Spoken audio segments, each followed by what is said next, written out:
Welcome to another episode of Do Go On. My name is Dave Warnicky, and as always, I'm here with Jess Perkins and Matt Stewart. Hello. Hello. I like it. You said hello. You said hello. It sounded like hello, and it reminds me of this documentary I watched a while ago about Nirvana, Nevermind, and there was this like music expert, and one of those talking, you know, they cut to talking heads, and it didn't really have anything to do with it, but there was this guy who went, and there's a lyric where Kurt sings, hello, hello, hello, how low, and I just thought, that's genius.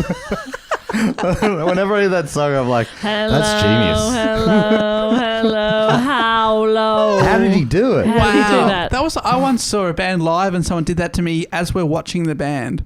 I saw the UK band Wild Beast, and he says, I concur, and then the last one sounds like I conquer, and he goes, and that one was a conquer. Do you get it? I'm like, Did you go to the gig with that old man musicologist? I was like, I'm just trying to watch the gig. And obviously, it's during live concerts. He's yelling this into my ear. I conquer. Do you get it? Huh? That's genius. So good. I love these guys. Is that a pun? Fuck yeah. That is genius, though, I will say. That is genius. Yeah, that was Matt with talking then. Yeah, but in both cases, that was me. I was on the documentary I was watching, and I was yelling at Dave. Anyway, Dave, how does this show that we're doing work? I forget. Well, what we do here is we take it in turns to report on a topic often suggested to us by one of the listeners, sometimes voted for by our Patreon supporters. We go away, do a little bit of research, bring it back to the group in the form of a little report. And the other two don't know what it's going to be on. And it's your turn, Matt, to report.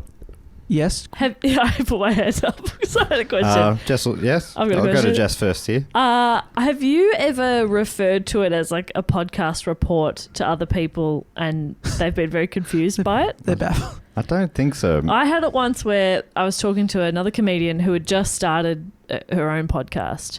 And I was like, oh, yeah, I think this is at the Stupid Old Studios. Like, what are you up to today? And I was like, I'm just working on a podcast report. And she was like, a podcast report? Like, what is...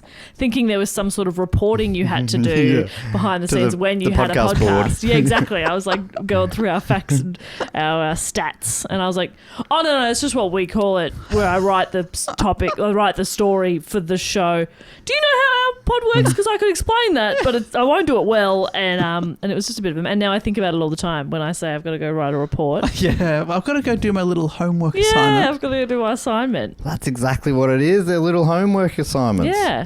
Let's start calling them that. Okay.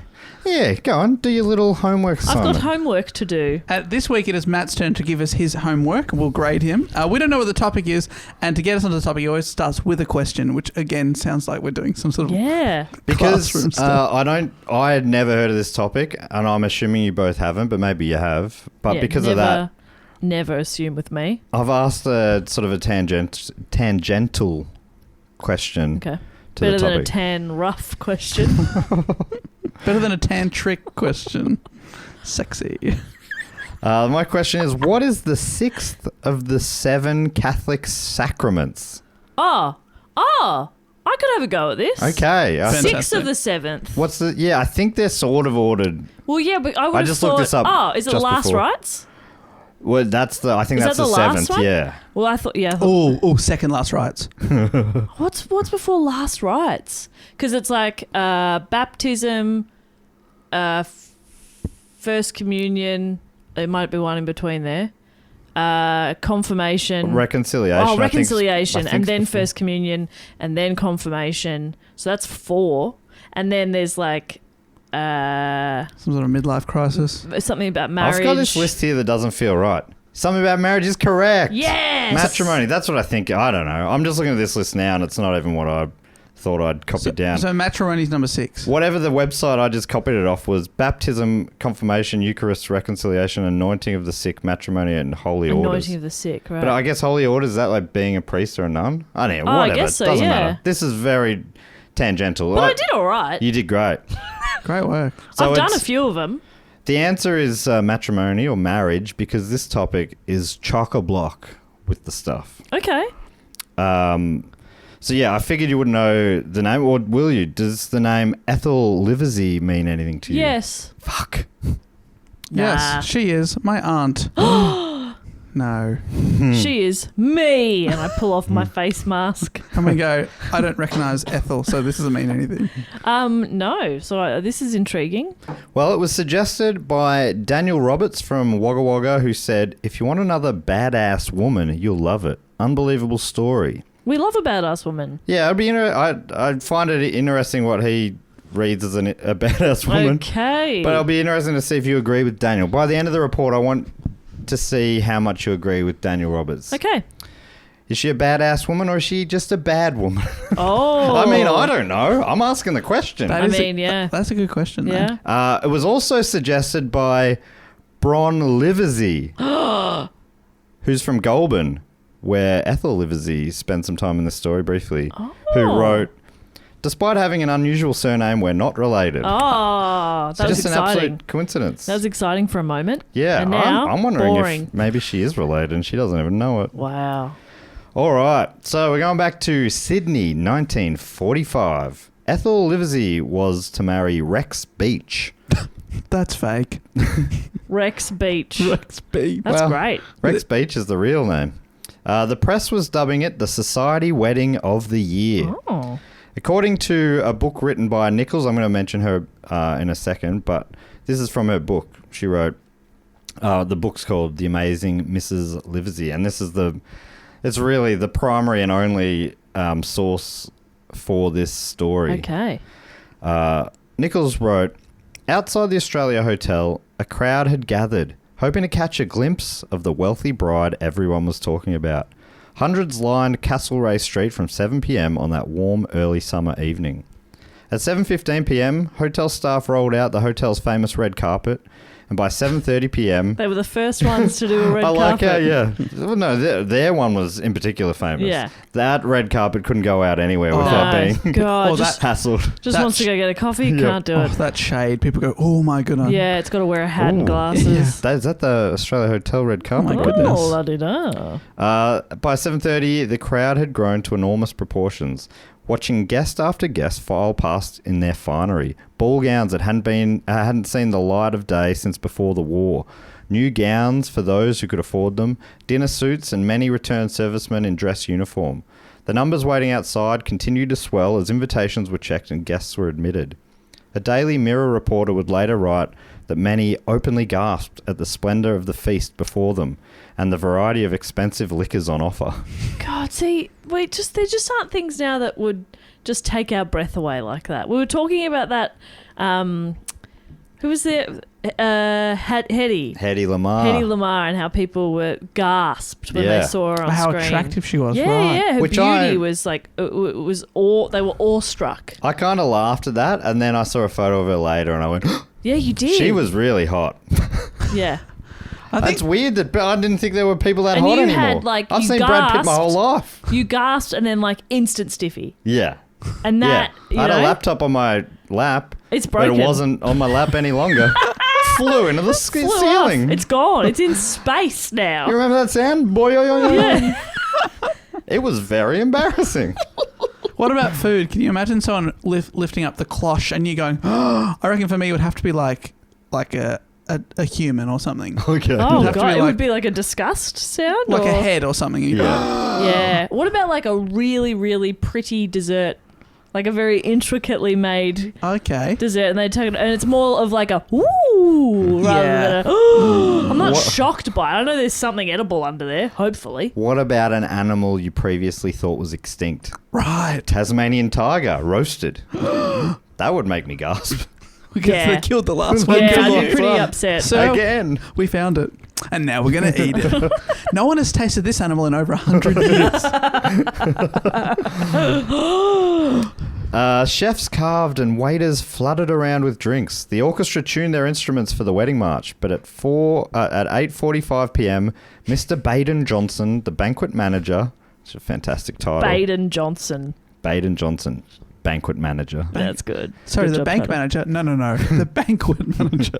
It's like a small bank. He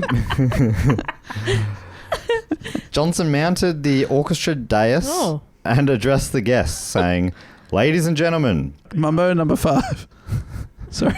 I've been asked to announce that the hostess will not be able to be with us.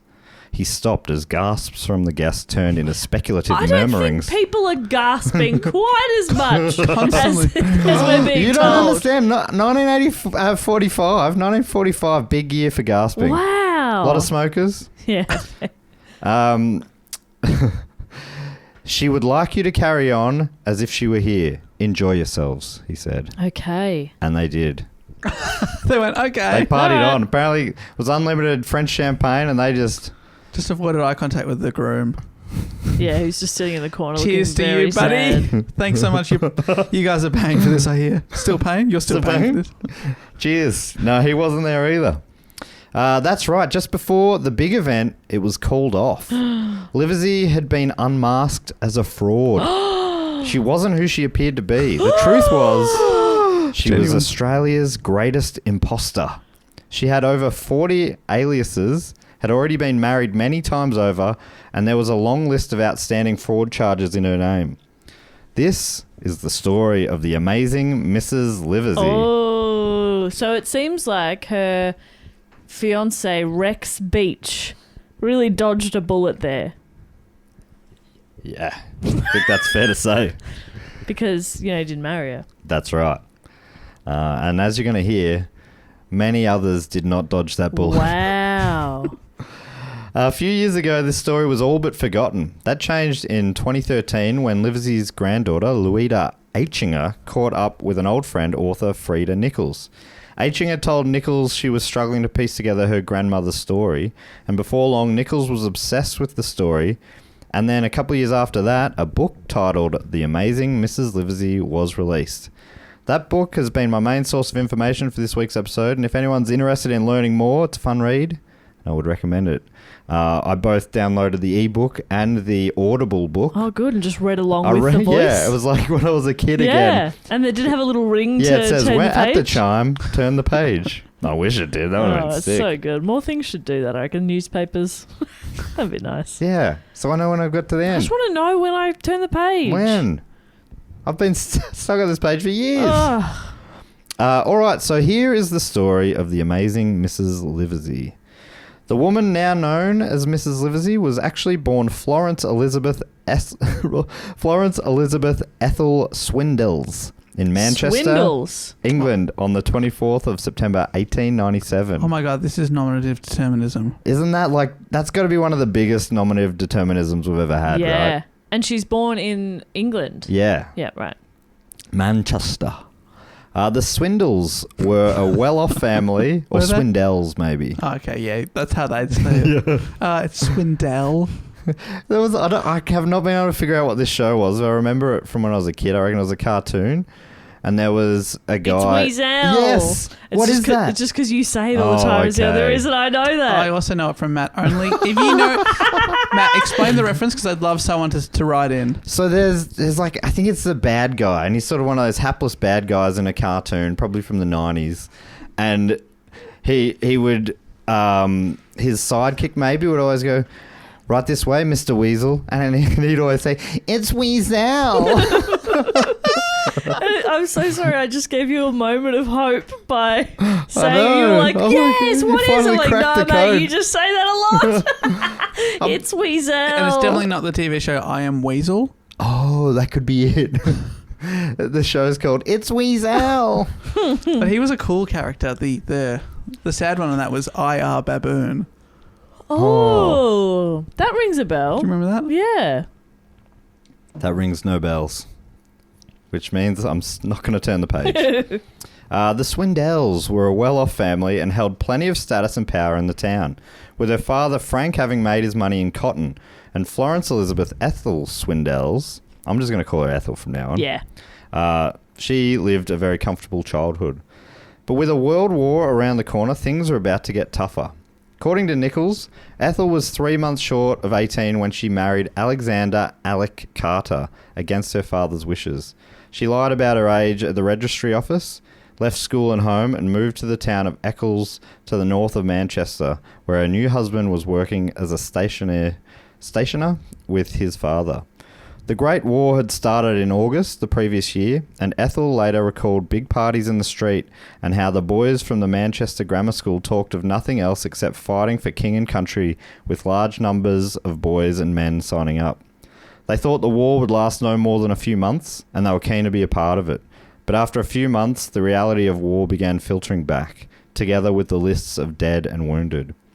Alec didn't immediately enlist, as he was classed unfit for active service when he applied to join up with his father at the beginning of the war. But by 1916, men were falling like flies, and the War Office began calling up those who had been rejected at the start. They're like, actually, we've looked here. You know what? Asthma is not such a big deal, I reckon. If you maybe just take it kind of easy. Yeah. You can come and join. Bring spare Ventolin. Yeah. Becatide if you need. Yeah, whatever you need. Whatever you need, come along. But get along, I reckon. Yeah, please. They just changed the requirement to, sorry, just double checking, are you still alive? Yeah, that's right. Fantastic. Come on down. Start at 9. He was trained as a gunner to operate and load the howitzer heavy field guns, and was then sent to the Western Front in June 1916, leaving Ethel 4 months pregnant with his extended family. Ethel received money, a pension from the Ministry of Pensions in the War Office, which could be accessed once a week at the post office via a ring paper. This is a thing I'd never heard of before, but I'm going to mention it a bit. These ring papers were issued to the wives and children of soldiers and sailors sent off on active duty. The names of the dependents were given to the War Office by each serviceman. A numbered ring paper was then issued to the dependent, with wives receiving a bit over £6 a week. All they had to do was go to the nominated post office, hand over the numbered ring paper that showed their name, and then this was checked off a ledger and they get the cash. Yeah, right. £6 doesn't sound like a lot, but I think it was a decent amount of money. Because this story goes over 20 or 30 years. Yeah. But I think at one point it was like, add a couple of zeros to the end. So I think it's like maybe $600 in today's money, something like that. I think. Fucking hell. That's not bloody bad. But Ethel was bored and lonely. Stuck in Eccles, she kept herself amused by going to the shops and spending the money. Rather than hand the money to her mother-in-law to help with living expenses, Ethel spent it all on clothes, shoes and going to the movies, which led to some pretty heated disagreements with her mother-in-law. So Ethel moved back into her father's home. In early November 1916, a letter arrived from the War Office. Alec was missing in action, presumed dead. Ethel's world crumbled. She took to her bed and refused to leave. Her mother tried to coax her to eat, but all Ethel could do was cry, falling into an exhausted sleep each night. Frank Alexander Carter was born on the 26th of November 1916, but Ethel couldn't even look at her newborn baby. Her parents decided to take baby Frank away and care for him in another part of the house, thinking their daughter would recover and care for her baby when she was better. Instead, Ethel woke one night to the sound of her baby crying, got up, packed a few things, and quietly left her parents' home. She headed off in no particular direction and ended up jumping on a train and jumping off at another station before the inspector was able to come and ask her for a ticket. She woke up, the ticket inspector's coming, she's like, whoop, must stop. The station she jumped off at, she bumped into a soldier named Billy Taylor. Ethel told him her name was Ethel Smith, just a random name she came up with. Hi, I'm Ethel Smith. Okay. Yeah. All right, that's cool. So interesting, she stuck with a name she goes by. Yeah. First name, but maybe she got halfway through. Her name's Ethel Smith. She stayed with him for the next week, telling the landlady that they were married. Ethel was mourning the death of her husband and had fallen ill with a fever, so for the next week, Billy cared for her. After a week, Billy had to head back to the war. And this is back to Nicholls' book. I have to go back, he began. I think there's no way she had the transcripts of some of these conversations, but... No, Ethel recorded it on her iPhone. Yeah, so that's right. Always recording. He's got it all. I have to go back, he began, stroking her arm. I'm absent without leave, but I didn't want to leave you when you were so ill. Ethel looked at him expectantly. There were plans to make, things to organise. But before she could reply, there was a knock at the door. They looked at each other in surprise, and then to the wooden door as it opened. When two policemen and the smirking manageress walked into the room, Ethel shrieked. You're both under arrest, the older officer stated. What for? Billy asked, sitting up. "You're not married, are you?" He stated, looking at them as Ethel tried to hide under the duvet. "You're both under arrest for giving false information to a lodging housekeeper." That was the charge, though. Oh my God, it's the lamest one ever. To a lodging housekeeper. You can't lie to a landlady. It's not right. You're nicked. Yeah, nah, but I you know what? Now that I think about it, that makes sense. I think that's a real dog act. Yeah. Just the ethics around Yeah. that. The ethics of not telling a woman whose business it definitely is to know that that you're married when you're not. Yeah, this is what I was talking about. I said, is she a badass or is she just bad? She's terrible Yeah. at this point. Wow. Yeah. That poor landlady. Do you think that she had to pay her some damages for that? Yeah, I think there might have been Surely. some emotional damages. God, for imagine the therapy she'd need. And then she came and said her last name was Smith. The most common name there is. Didn't even respect me with coming up with a new name. Told me they were married. I knew they Oh my weren't. God. She wasn't wearing a ring. I was listening to them through the wall and I thought, oh, everything's fine because they're married. But now it just keeps going round and round in my head. They were sinning. I heard a sin. Ethel didn't see Billy until the trial. She missed him and also thought he might be able to get a ring paper for her to collect money while he was back at the front. She's incredible. Put a ring on it. Makes sense. That's where it came from. Is that where it came from? Is that where wedding rings come from? I think, yeah. First From was the ring papers, and then they went, you know what? Let's use that symbol of the ring paper.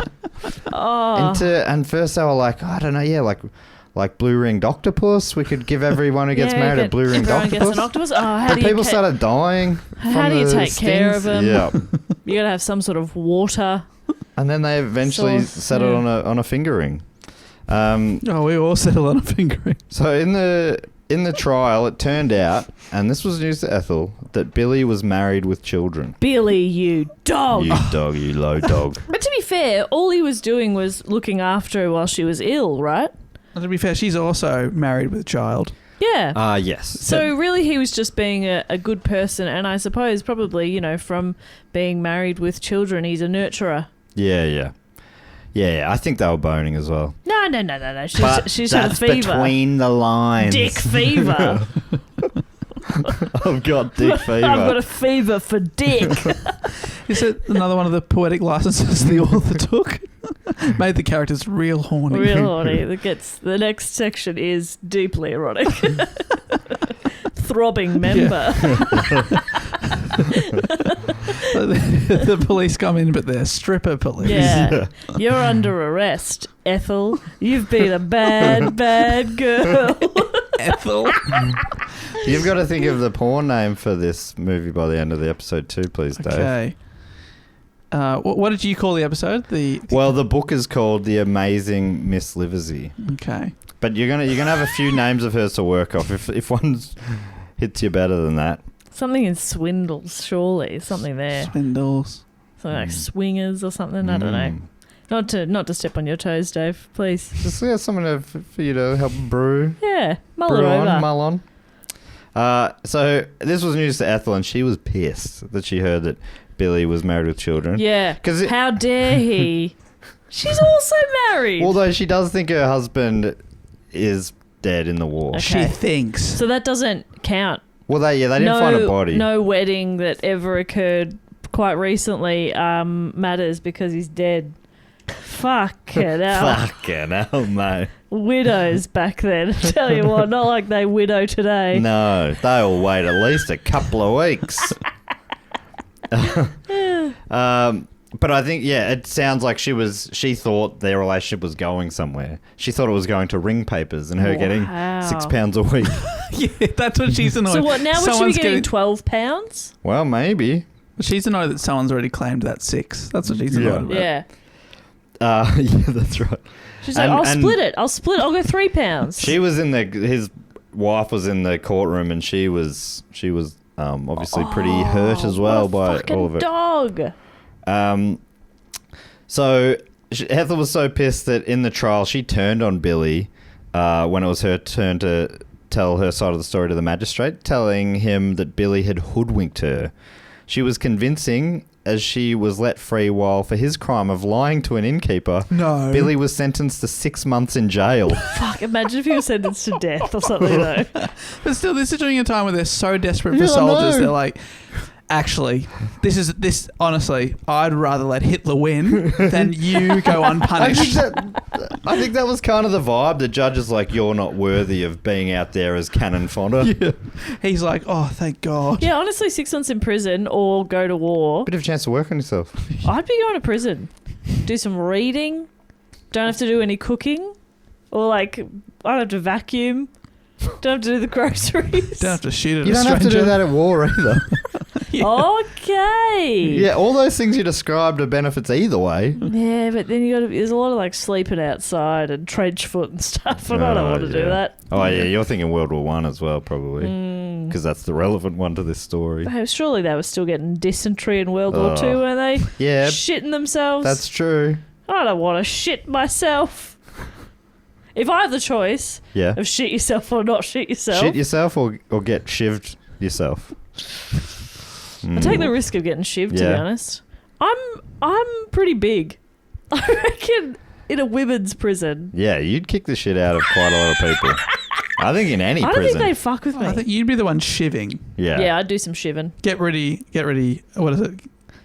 Get busy shivving. Yeah, that's what I'm trying to say. Get ready, shivving. Fuck. Get ready. What do they say? What's the thing? Get to So happy shiving that you or were- get to shiving. Nope, that's not it. Someone must have. That must be a line someone's used before. Get busy shivving or get busy dying. That's good. That's good stuff. I'll get that tattooed. It should be get With a shiv, homemade tattoo. Yeah, get busy shiving or get busy dying, and then in smaller text, by shiv.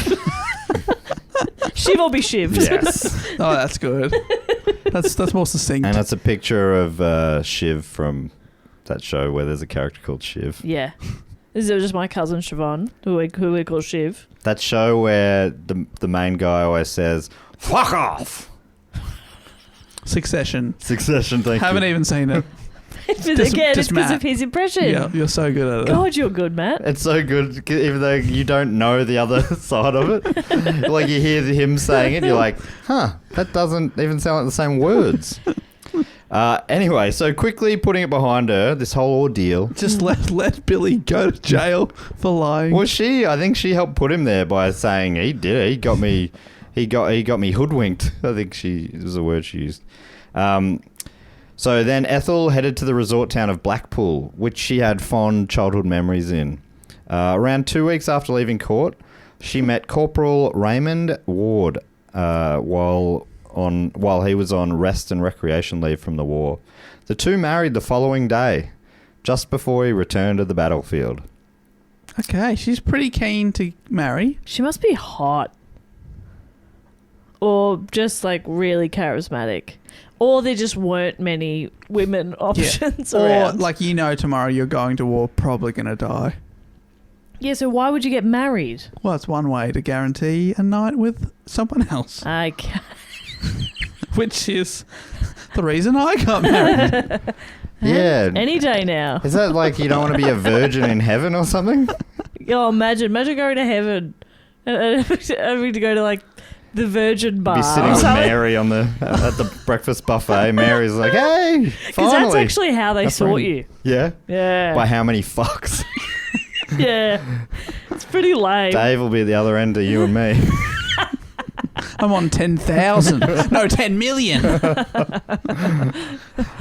It's too many fucks. Too many. I'm so tired. That's why you love the pod so much. It's a break from all That's that. the only time I'm not Rooting. getting busy. Getting busy. So got married again. Now she's sort of married twice at the same time. Now to Raymond Ray Ward. According to Nicholls, she decided it was time to write to her father. She'd run away. Yeah. Left her baby there. Obviously was going through a lot of stuff. She's like, oh, I better let him know I'm safe, but also to ask how her son's going. She had yet to mention baby Frank to her new husband, but Ray seemed so kind. She was sure he would welcome Frank into their family. No point telling him until he returned, and she'd deal with it then. And so she just had baby Frank, Yeah. right? Yeah, there'd be some signs probably. Is that what you mean? No. If Ray was paying attention. Still got the umbilical cord Yeah. attached to something. Ray's like, well, to be honest, I'm a virgin, never seen that before, but also never seen anything before. So I'm assuming that's how it's supposed to look, and no further questions. No, I'm just thinking, but I don't want to guess at something in case I'm right and you had it as a reveal or something. That's all. Oh, I mean, yeah. I'd love... Well, go on, have a guess. I'm just wondering if she will, like, if he goes off to war for a while and comes back and she's like, here's our child. Oh, no, that... Okay, good. She keeps moving forward. She doesn't She do a doesn't lot of wait looking for back. anybody. Yeah. So Ray offered his parents' place to live, but she declined, preferring to stay at a lodging house run by landlady Mrs. Skerritt. Do not lie to Skerritt, though. Yeah, whatever you do. Hope you've learnt your lesson.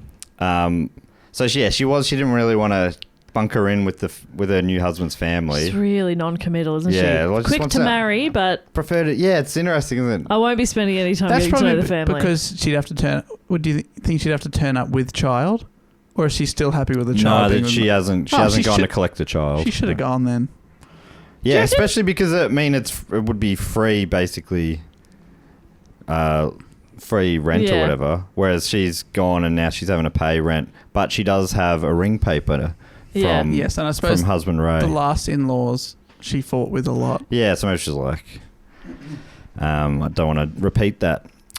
So having married another soldier, she once again had a ring paper she could collect a wage from, according to Nicholls. She filled her days going to the shops, the movies, and the theatre. On tour in the town at that time was popular actress who shared her new name, Ethel Ward. Curious, Ethel took in her show at the Majestic Theatre and watched the elegantly dressed Miss Ward on stage, playing the lead role in a romantic drama. Miss Ward's hair was piled high with lace covering her shoulders and long neck as she played the wronged woman with style and grace.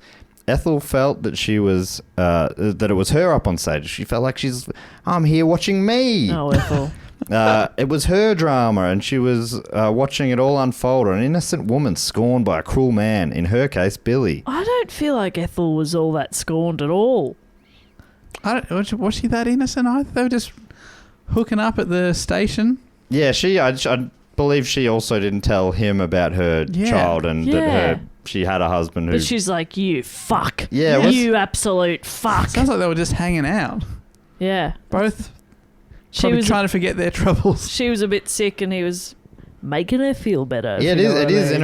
interesting. She holds a bit of a grudge there, and she does normally feel like even she doesn't see what she's done as wronging anyone, but she does feel it in the other direction a Right. bit. She's a badass. Ethel followed her namesake's career closely, reading magazine and newspaper articles about her. Back to Nicholls. Then Ethel started going out at night, pretending to be the young actress, dyeing her hair chestnut and wearing it in the same style as Miss Ward. She could often be found in the company of soldiers and sailors on leave, despite her husband still being at the front. Ethel told the men various stories about herself. She was sometimes an actress, sometimes an artist, but most often her story was that her husband had been killed at the front and that she was there to forget. At that time, Blackpool was full of people trying to forget there was a war going on. After hearing of her husband's death, one soldier coincidentally called Smith felt sorry enough for Ethel that before returning to battle, he organised a ring paper for her, stating on it that she was his wife. So she scored another ring paper. And a bunch of STDs. Yeah. So she's still, I mean, can you blame her? She's furious. Billy cheated on her, basically. Yeah. Billy, the dog, that dog scum. Yeah. So How dare he hurt her like that? and she sees that as the big heartbreak of her life, not the fact that the first husband died. Yes. Husband she married and I actually loved. Actually by the liked. sounds of it, yeah. But the guy that looked after her while she was sick didn't tell her about his husband. Dog. I His can't believe wife. you're bringing that dog up again. Billy, you My dog. blood is boiling thinking I've about got to go fuck my way through Blackpool. Blackpool? Yeah. Yeah. Oh, yeah. And look, that I'm not, I'm a sex positive person. Yeah, I'm just saying, you Ethel. Do you. Billy. Give Billy a break, Give maybe. Billy a break and maybe give your pussy a break.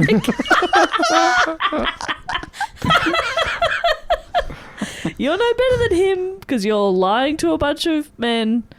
Hey, I reckon, but it's not technically a lie. A lot of it is my husband died at the front. Yeah, that's right. I'm alone. That's more true. omission than lie. I didn't tell I'm you about here my to forget second what husband. Billy did. And that I have a husband. And a kind child. of two husbands. Yeah. Now, I guess 3, now that this guy's Two taking real pity husbands on and her. one. So now one she's faux making. husband. Now she's at least getting 2 ring papers. That's right. Yep. Ethel didn't mention to Smith, this one who forged the ring papers. She didn't mention to him that she was already married. No. But now she had these 2 sets of ring slips and therefore 2 lots of wages to draw on. It was the perfect crime. The only way she could stuff it up is go to the post office to collect the money as Mrs. Ward, where they know her as Mrs. Smith, or vice versa. Great, but no one would ever do that. No, and I'm certainly not foreshadowing anything. Yeah, I don't know why you'd even mention that. I mean, that, It seems like such an easy thing to not muddle up. Yeah. It's not a Chekhov's foreshadowing sort of scenario there. Chekhov's ring paper. It's not Chekhov's ring paper, no. Ray would send Ethel letters from the front, and her replies were filled with love and stories about how wonderful life was in Blackpool, but they did omit the fact that she was entertaining other men. Ethel always felt better going shopping, and it helped fuel her fantasy life. And with 2 ring papers to draw on, she could spend a bit more on things she wanted. Rather than move to finer lodgings, her extra money was spent on more clothes and visits to the beautician and hairdresser. After all, she needed to look like the star she was. Right, she needs to extend her neck to be like Yeah, that. that's right. Yeah, Oh, that longer really neck. stood out to me, that line as well. And her long neck. Yeah. Long neck. Ooh. She was a freak. She had star quality. That giraffe. I've never seen a giraffe act so well. But it was She could reach all the tallest branches. she's at a zoo. And there's a giraffe named Ethel. Yeah, she's like, oh, that's me in that She's pen. losing her mind. But it was never enough. No matter what she bought, it was never enough. And soon she started telling her fantastic stories to the shop owners. The owner of one of her favourite shops, Mrs. Hall, happily listened to her stories. Ethel's stories always had a little bit of truth about them. On top of the fantastical stuff, she told Mrs. Hall how she was a war widow who had tragically lost her first husband, which was obviously true, or she believed to be true, but had again found happiness with her second. Ethel spent up big, and Mrs. Hall didn't hesitate to offer her a line of credit. Ethel loved that shop and purchased numerous outfits, hats, bags, shoes, and even a bright red feather boa, just like the Hollywood actresses wore. But after racking up an account close to £20, which is over $2,000 in today's money, Ethel stopped going to the shop, and Mrs. Hall began to wonder if the fabulous Mrs. Ward was ever going to settle her account. Then one Saturday evening, Mrs. Hall spotted Ethel at a dance hall on a date with a sailor wearing the feather boa she still hadn't paid for. Ethel smiled at Mrs. Hall. Mrs. Hall did not smile back. According to Nicholls, the following Monday morning, Ethel woke late. The weekend had been a whirlwind of fun. She had met a charming sailor, and they had laughed and danced the entire weekend. He had left with promises of seeing her again when he was next on leave. Laying in bed, wondering what she would do that day. She's even, this is a good thing about Nicholls, got in her head Yeah, even. it's amazing how Nicholls has got into every facet. She's just a little poetic license, That's Bob. beautiful. No, I'm loving it. Don't misread me. I love this. I love it too. It definitely made it a more fun read. Oh, definitely, yeah. And it, it's all Painting a beautiful picture. Yeah. I can see it all in my head. So she's laying in bed wondering what to do for the day when she heard the post arrive. She made her way downstairs to see what was in the mail. It was usually only bills, which she would ignore for as long as she could, but today a letter sat on the doormat bearing her father's familiar handwriting. Oh, I thought it was going to be a letter from Mrs. Hall, and she opened up as like a cloche with a head on a plate. Yeah. Something like that. That feather boa's gasp-worthy. While waiting for the water to boil, she stared at the letter. Her father would be upset with her, but he would forgive her. He always had. She could explain. Ethel suddenly snatched the letter, turned it over, took a deep breath, and then slowly, carefully opened it. What is a deep breath if not a gasp? She's just doing it all the time. About to open this letter. She couldn't believe what she was reading. Her father was concerned about her. That's not the bit she couldn't believe. Baby Frank was now living with her in-laws. But the one sentence that caused her the most consternation was, "Alec is alive." He had been wounded. I told you, thought he was dead. Oh my goodness. He foreshadowed it like 8 times, Dave. Keep up. Fucking hell. Oh, well done, Dave. Aren't you clever, you fucking idiot? My little grey cells have been working pretty hard over here. Dave's picking up. What you putting down? Thank you, Matt. And the times you winked at me. He's dead. Wink. I'm like, oh, he's trying to tell me something. Can't figure out what it is. So Alec is alive. Alec's alive. Oh, which means the second marriage is now called into question. Oh, but Billy, you dog. Billy's still a scumbag. No doubt about that. Fuck you, Billy. Few things are questioned now, dog. but not that Billy is a low dog. No. That is in concrete. So he'd been wounded but was in hospital, wanting to know where Ethel was. Her father insisted she could come home immediately and everything would be fine. So many emotions raced through her: happiness, shame, anger, fear. While she was processing this, there was a knock at the door, and it was the cops.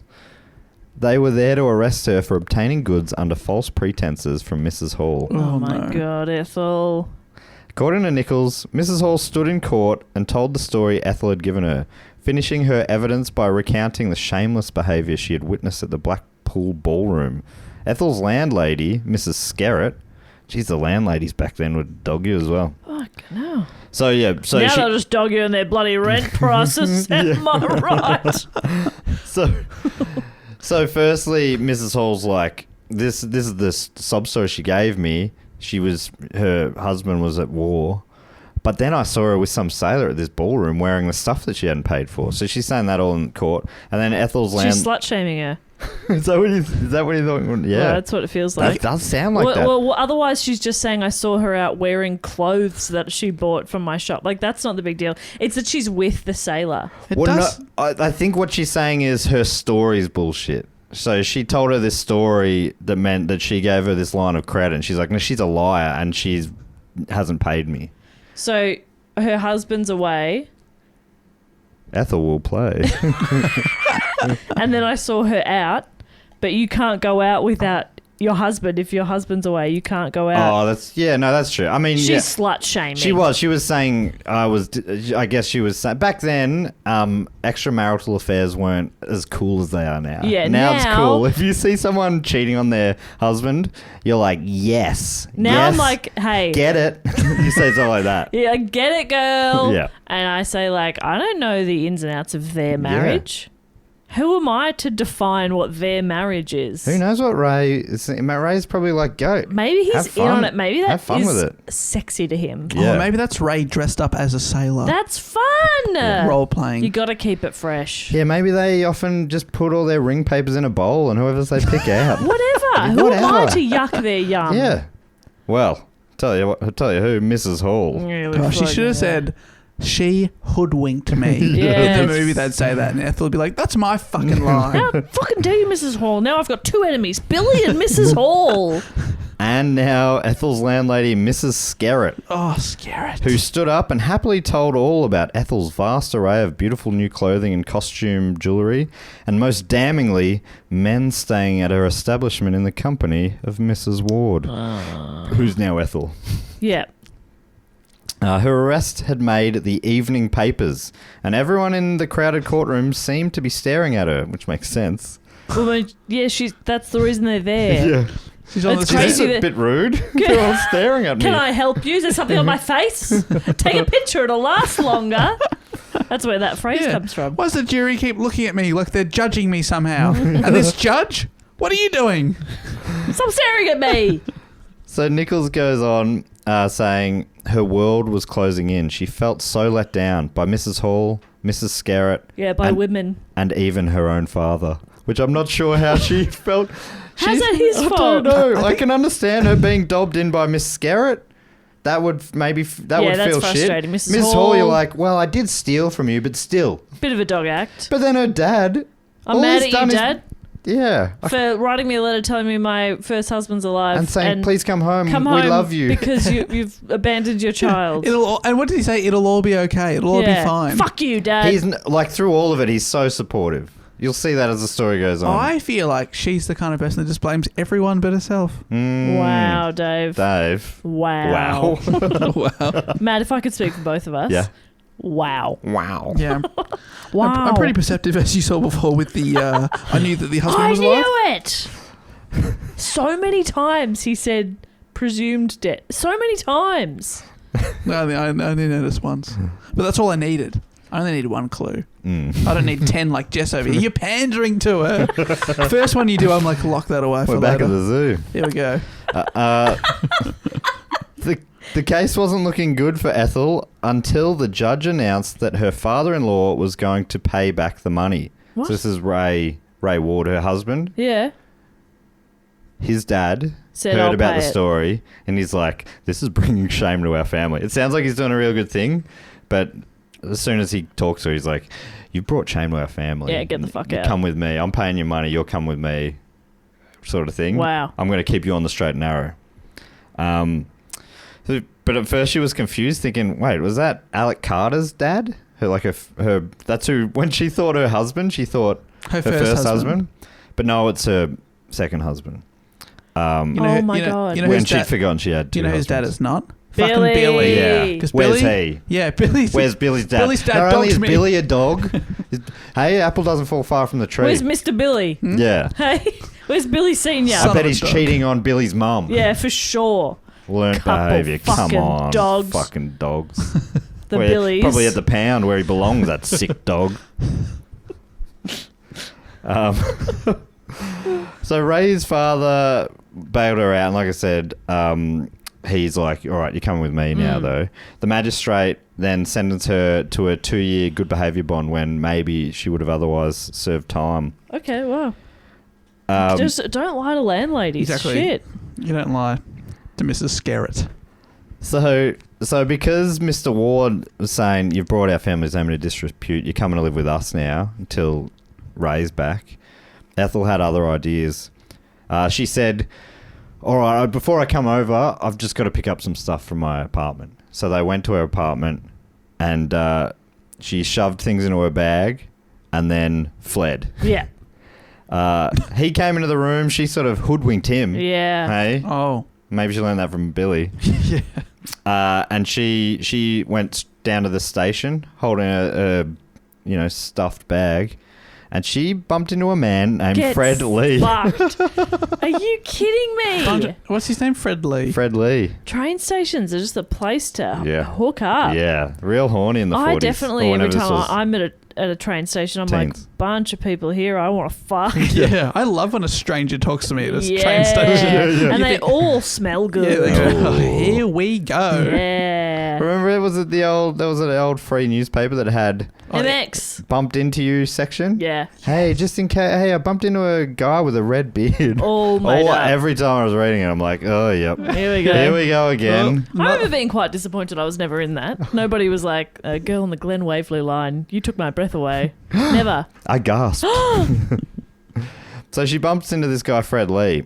Lee was a con artist himself and introduced himself saying he was a fan of Ethel's work.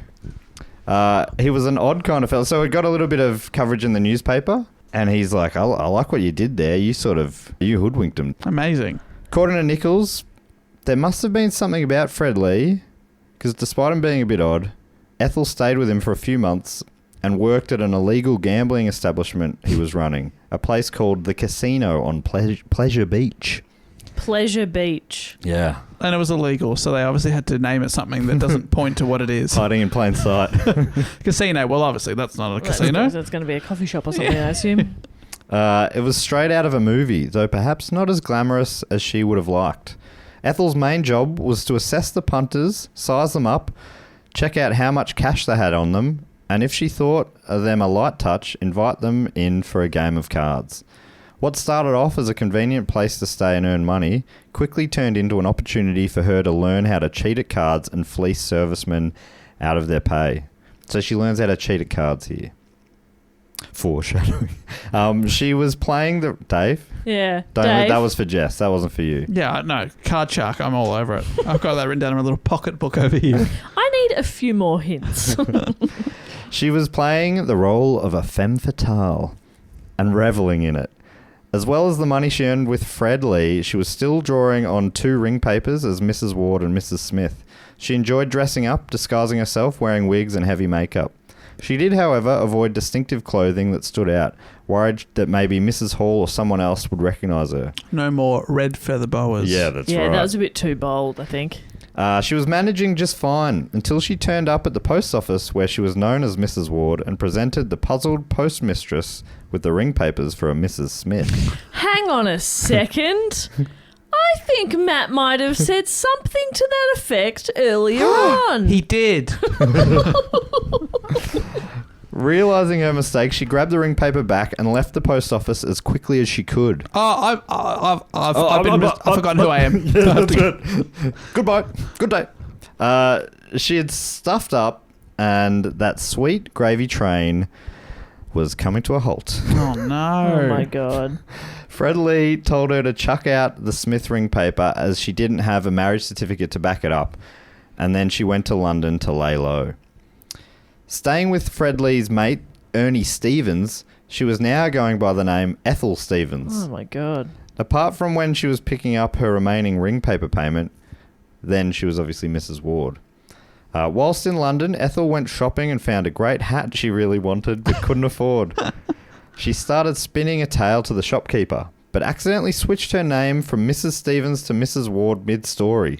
Realising her mistake, she left the shop, but before long, just around the corner, a man's voice called out to her, "Mrs. Stevens?"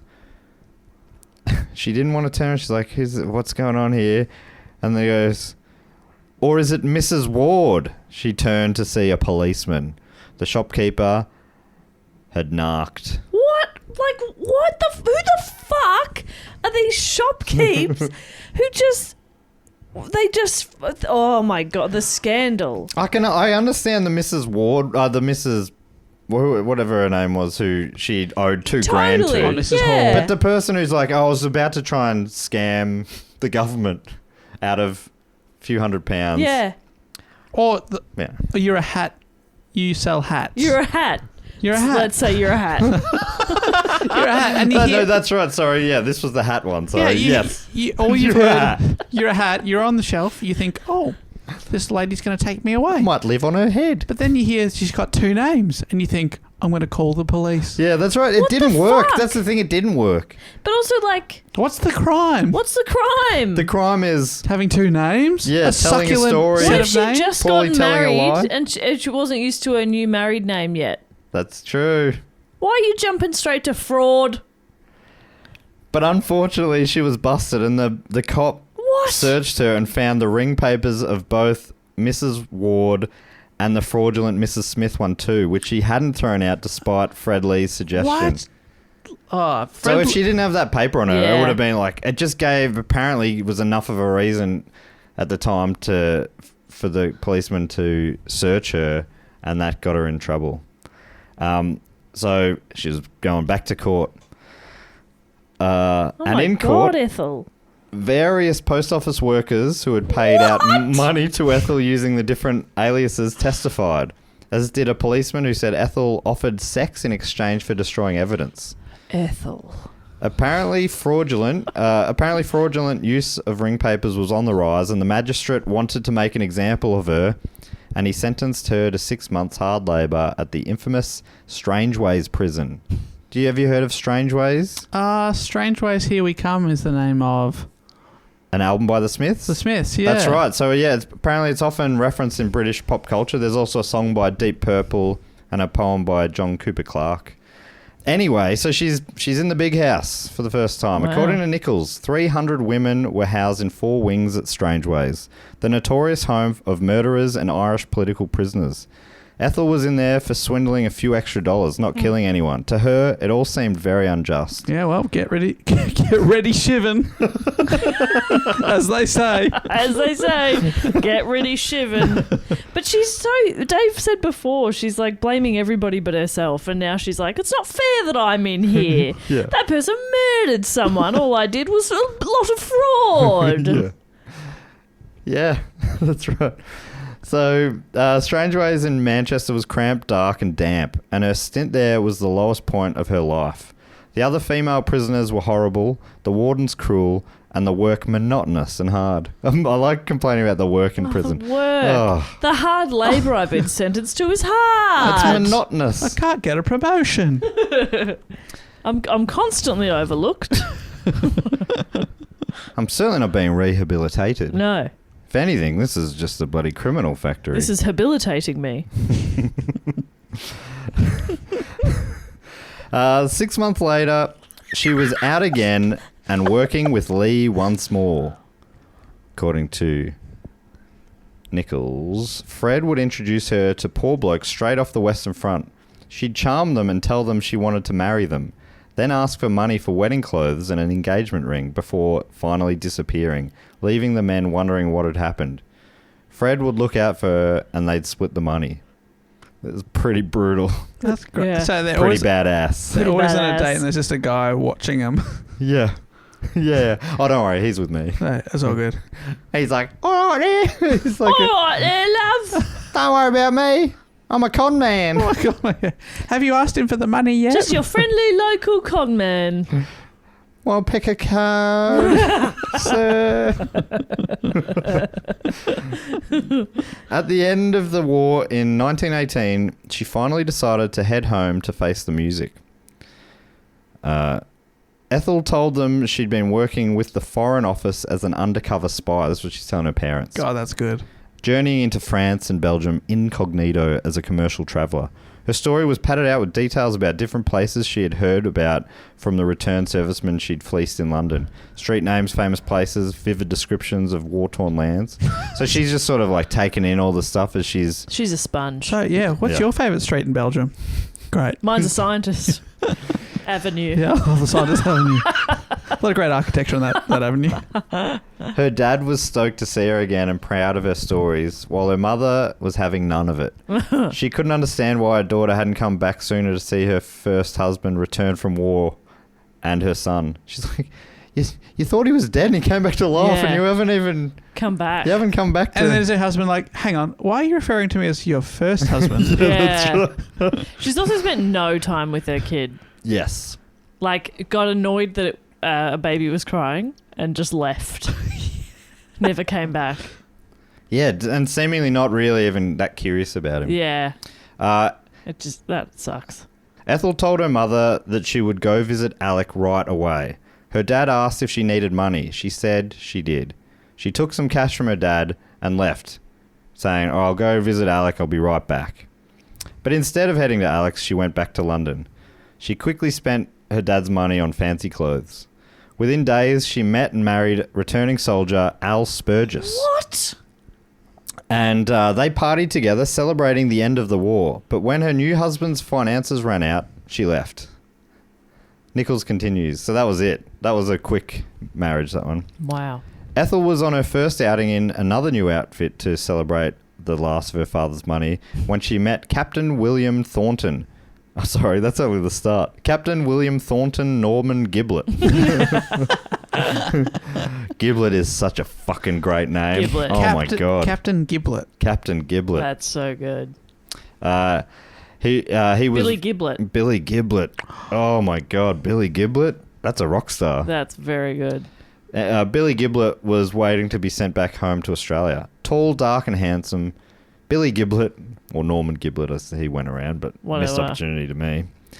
Giblet was a ticket away from the mess in England. Norm had been one of the first to sign up when war was declared. He was in the first landing at Gallipoli and was quickly promoted to second lieutenant, or lieutenant, before evacuating with the rest of the troops and being sent to the Western Front. There he was promoted to lieutenant and then captain, and was awarded the Military Cross and Bar for gallantry in September 1917 at the Battle of Polygon Wood. He had everything Ethel was after: security, respectability, good looks. He was even a proper war hero. All of that and the prospect of starting a new life in a new country. Her name was Daphne Pollard, she told him with a laugh when they first met. She laughed. Daphne Pollard. Yeah, she couldn't give it She's like, that's such a ridiculous name. And then he said, I'm Captain Giblet. She went, that's even Perfect. funny. Yeah, great. Okay, we're both taking the piss here. She named herself after an Australian silent movie star. saying Pollard was her married name, though. But her married name to the guy who died in the war. Yeah. Oh, so she's free to marry him. Yes. She told him her husband died in the war and her parents were dead as well. She told him she was a spy in the war, just as she told her parents. What's confusing to me as well is that her dad was like, okay, so you're going to go see Alec. That's great. Do you need money? And I'm thinking like, do you need taxi money? Yeah, do you need like a few bucks? But he obviously gave her a chunk of cash. Yeah, she's like, I need $15,000 right now. Okay, no worries. Sure thing, sweetie. Obviously, I need taxi money there and back. Just good to have you back. That is another thing that maybe is a bit confusing because, it's not like she's desperate and on the run because she has no other options. Yeah. She has a comfortable living at home. Yeah. Her dad is willing to give her the world, pretty much. He's doing well in business. With his cotton stuff going on. No, and of course you can sort of look at it and go, well, there's obviously things going on for her psychologically and all that. Of course, you can be sympathetic to that. But she is callous. Yes. Like, postnatal depression doesn't make you do this. No, I wouldn't have thought so. This is horrendous. Yeah. And to still somehow be like, Billy, you dog. I know. Just make up a new name, meet this new guy. Oh, he's Australian. Good. I need a fresh start. Yeah. There's nothing for me here other than my child, first husband, and a loving family. Second husband. And third husband. This is her fourth now because she just spent all his money and left within days. That's all we talk about him. There's so much in here that Al Spurgis is not mentioned again. Sorry, Al. And an incredible name. We didn't give him the respect he deserves. That's right. I mean, it's amongst many great names in this story. Incredible. But we're up to Captain Giblet. Giblet. I know. We're on an upward trajectory for sure. You call your balls your giblets at all? Well, only in private. Yeah, how do you know about that? Get a load of these giblets. I say stuff like that. Yeah. To the mirror. Improv to the mirror. 4. And then I gasp. To the doctor. Get a load of these giblets. Honestly. And they're like, I just needed your blood pressure. Yeah. You do not need to take your pants off. You better have a feel of that. Is that normal? Is that normal? That doesn't... Is that a normal giblet?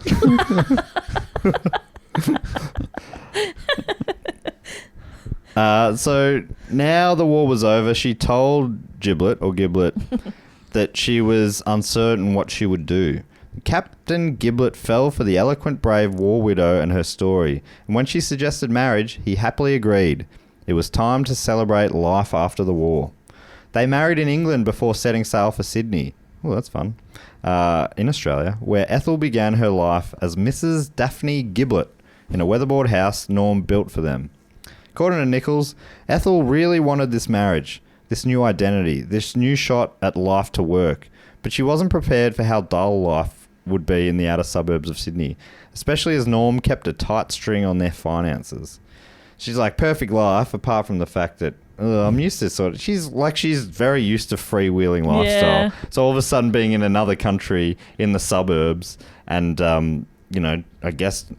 living in what is nearly the 20s, I don't know. I'm not sure what it was like, but I'm guessing housewives' lives weren't that. Yeah. But if she'd held on to that house in Sydney, she could sell it for $80 million Oh my today. God, it would be worth so much. Yes. Wow. So she'd be rich today.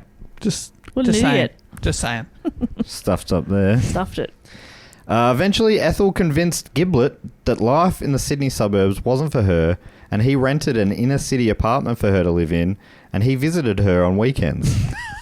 He got visitation. She just was like, hey, still love you. Just don't want to live with you. Yeah. You can come visit though. Get me a nice spot a bit closer to town. Ethel wrote to her dad telling him, because the last thing her dad's heard is she's just popping over to visit Alec and coming back. She's like, wow, they've obviously made up. Yeah. She's living with Alec now. So Ethel wrote to her dad telling him she met with Alec, which she didn't, but it didn't go well. And then said, but after it didn't go well, I married an Australian and I'm now living in Sydney. Which would have been like, what? What? But you also, doesn't he live quite close to Alec and can probably confirm that story did not happen? They're both in the same Alec, did town. you see her by any chance? No, absolutely not. Why are you lying to me, Alec? Why are you lying to me, Alec? You're not like that Billy. How do you know about Billy? I don't know. He's been watching the whole time. So yeah, and she left out the detail of that other little marriage in between. Yeah. She's Poor been married Al. twice since he last saw her. Oh my God. Honestly, I know a lot of people say like you love your children unconditionally. I think if this was my child, I'd be like, I don't have a lot of love left. I don't like you very much. You know? Yeah. She's a big old disappointment. Wow, they're strong words from a mother. You made yourself laugh. I'm just picturing you as a mother to a 5 times married war widow. I can see it. Honestly, this is disappointing at this point. You're furious. Yeah. Sitting at home in Manchester. So she and her dad started becoming regular pen pals. Her updating him on life in Australia and her on life in England. 3 years into their marriage, hey? Not bad. That's pretty good. Giblet found the letters and asked who Frank Swindells was. So his name was on the thing. She neatly tied them up at her apartment. Yeah, right. And they were just on a desk. He said, "Oh, who's Frank Swindells?" And she picked up the bundle of letters, ran to the fireplace and threw them in the fire. That's not suspicious at all. No. She's so good at telling stories and getting people to believe them. You couldn't say an uncle. Yeah. She throws something in the fire and goes, "Sorry, what was your question? I didn't hear it." Did you say something I had to do. Sorry, is that the kettle? Yeah, I thought it was just a little cold in here, you know? I thought we'd get the flames going up a little bit. Anyway, I love you. Can you go home now? It's my apartment. My apartment. It obviously Single bed only. it made him a little more sus. He's like, wait, what's going on? And eventually she came clean about everything, or pretty much everything, including the fact that she was already married before marrying him. Giblet immediately filed for divorce. Oh, look, fair enough. Yeah. I'd be pretty upset, I think. You're one of my 3 current husbands. Okay. But, I mean, the Let's- others are in a different country, so they're not a threat to you, We baby. can work it out, babe. Baby. Babe. I need my apartment. Ethel then reverted back to the name Daphne Pollard, probably laughing about it, as she did. Such a funny name. And she moved into the stylish Australia Hotel, which is where that wedding reception was we were talking about earlier. Within weeks, she was engaged to another decorated soldier, Captain Midford Stanley Horn. Captain Horn. That's good. That's a good name. He can be in our porno. Yeah. He could be in a Captain Porno. Porn. Captain Horn. Yeah. Captain Porn. Is that Is there anything, Dave? anything No, that's great work. Can you work that in somewhere? Is that Fantastic. something? We'll put that in the script. They had a big, extravagant wedding, but within days, she stole his life savings and fled. Oh my God, Daphne. She headed back. What? For a second, I'm like, who's Daphne? That's only the funniest name we've ever heard. That's right. Daphne. So I can't remember because I'm always laughing when I think of it. She headed back to England where she met and married an Australian businessman named George Anderson. So she's left Australia Yep. to go to London and married an Australian. Yep. And is this marriage number 6 now? Or 7? You'd be lost doing track. better than me. Yeah, we should have kept track from the start. I have no idea. Yeah, that feels like in the Because ballpark. then there was also like fake ones just to get the ring slips and then... Yeah, two of the original guys. Then that guy, Alan. Then the captain. 6 or 7. Giblets. Now, then the one that she stole. That's 5. Fucking hell. So this is number 6, I think. Yeah, 6 sounds right. Maybe 7.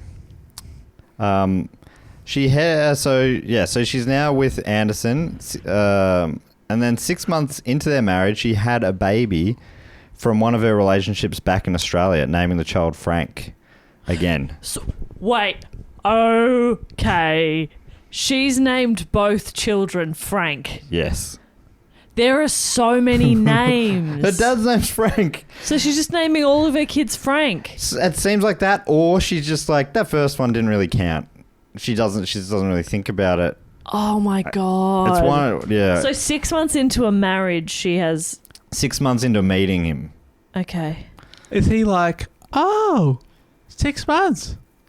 Yeah, I guess that probably would have been a conversation, but he was cool with it and was listed as a child's father on the birth certificate despite having met Ethel only 6 months before he was born. Yeah, but it was the 20s. They Yeah. didn't know how long Yeah. pregnancy was. They can go for however long. This you know. one was just cooked early. It's Yeah. done. Just a Ding! little- not as Ready big. to go. That's That's how good I am. That's how good I am. I can get a 9-month pregnancy done in 6 months. Yeah. You're welcome, babe. You're welcome.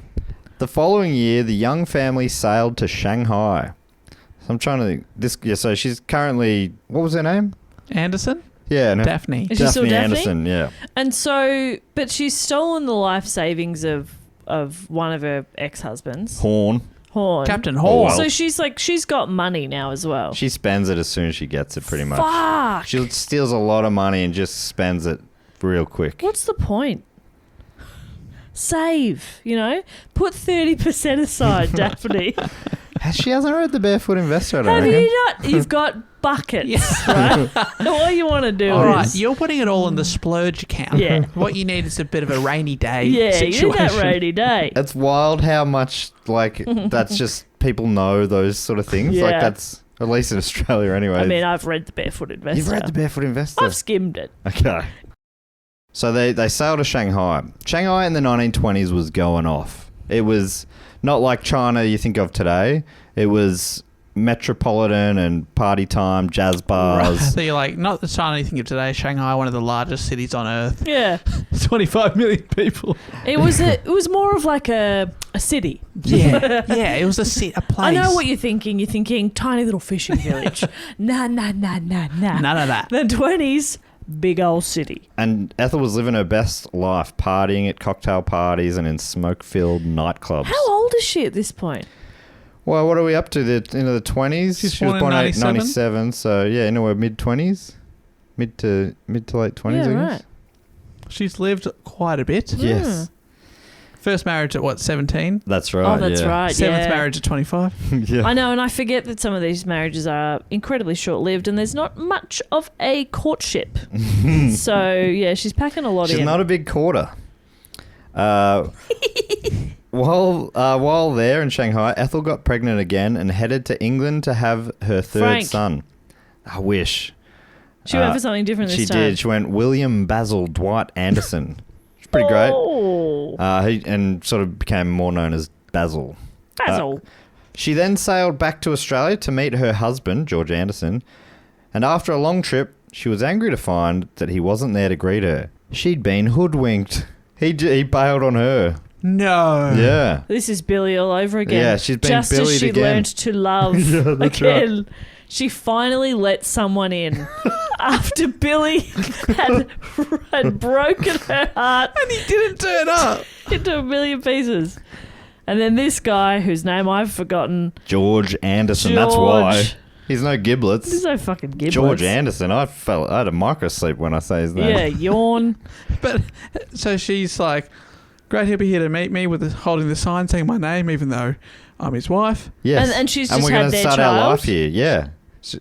And he was on the birth certificate for the first child as well, but this one was actually his child. Oh, that's right. There was so two there. Yeah. she was thinking, they were going to go start a life that she would soon get bored of and flee, but He fled first. he fled first. So honestly, they're a match made in heaven. Yeah, that's right.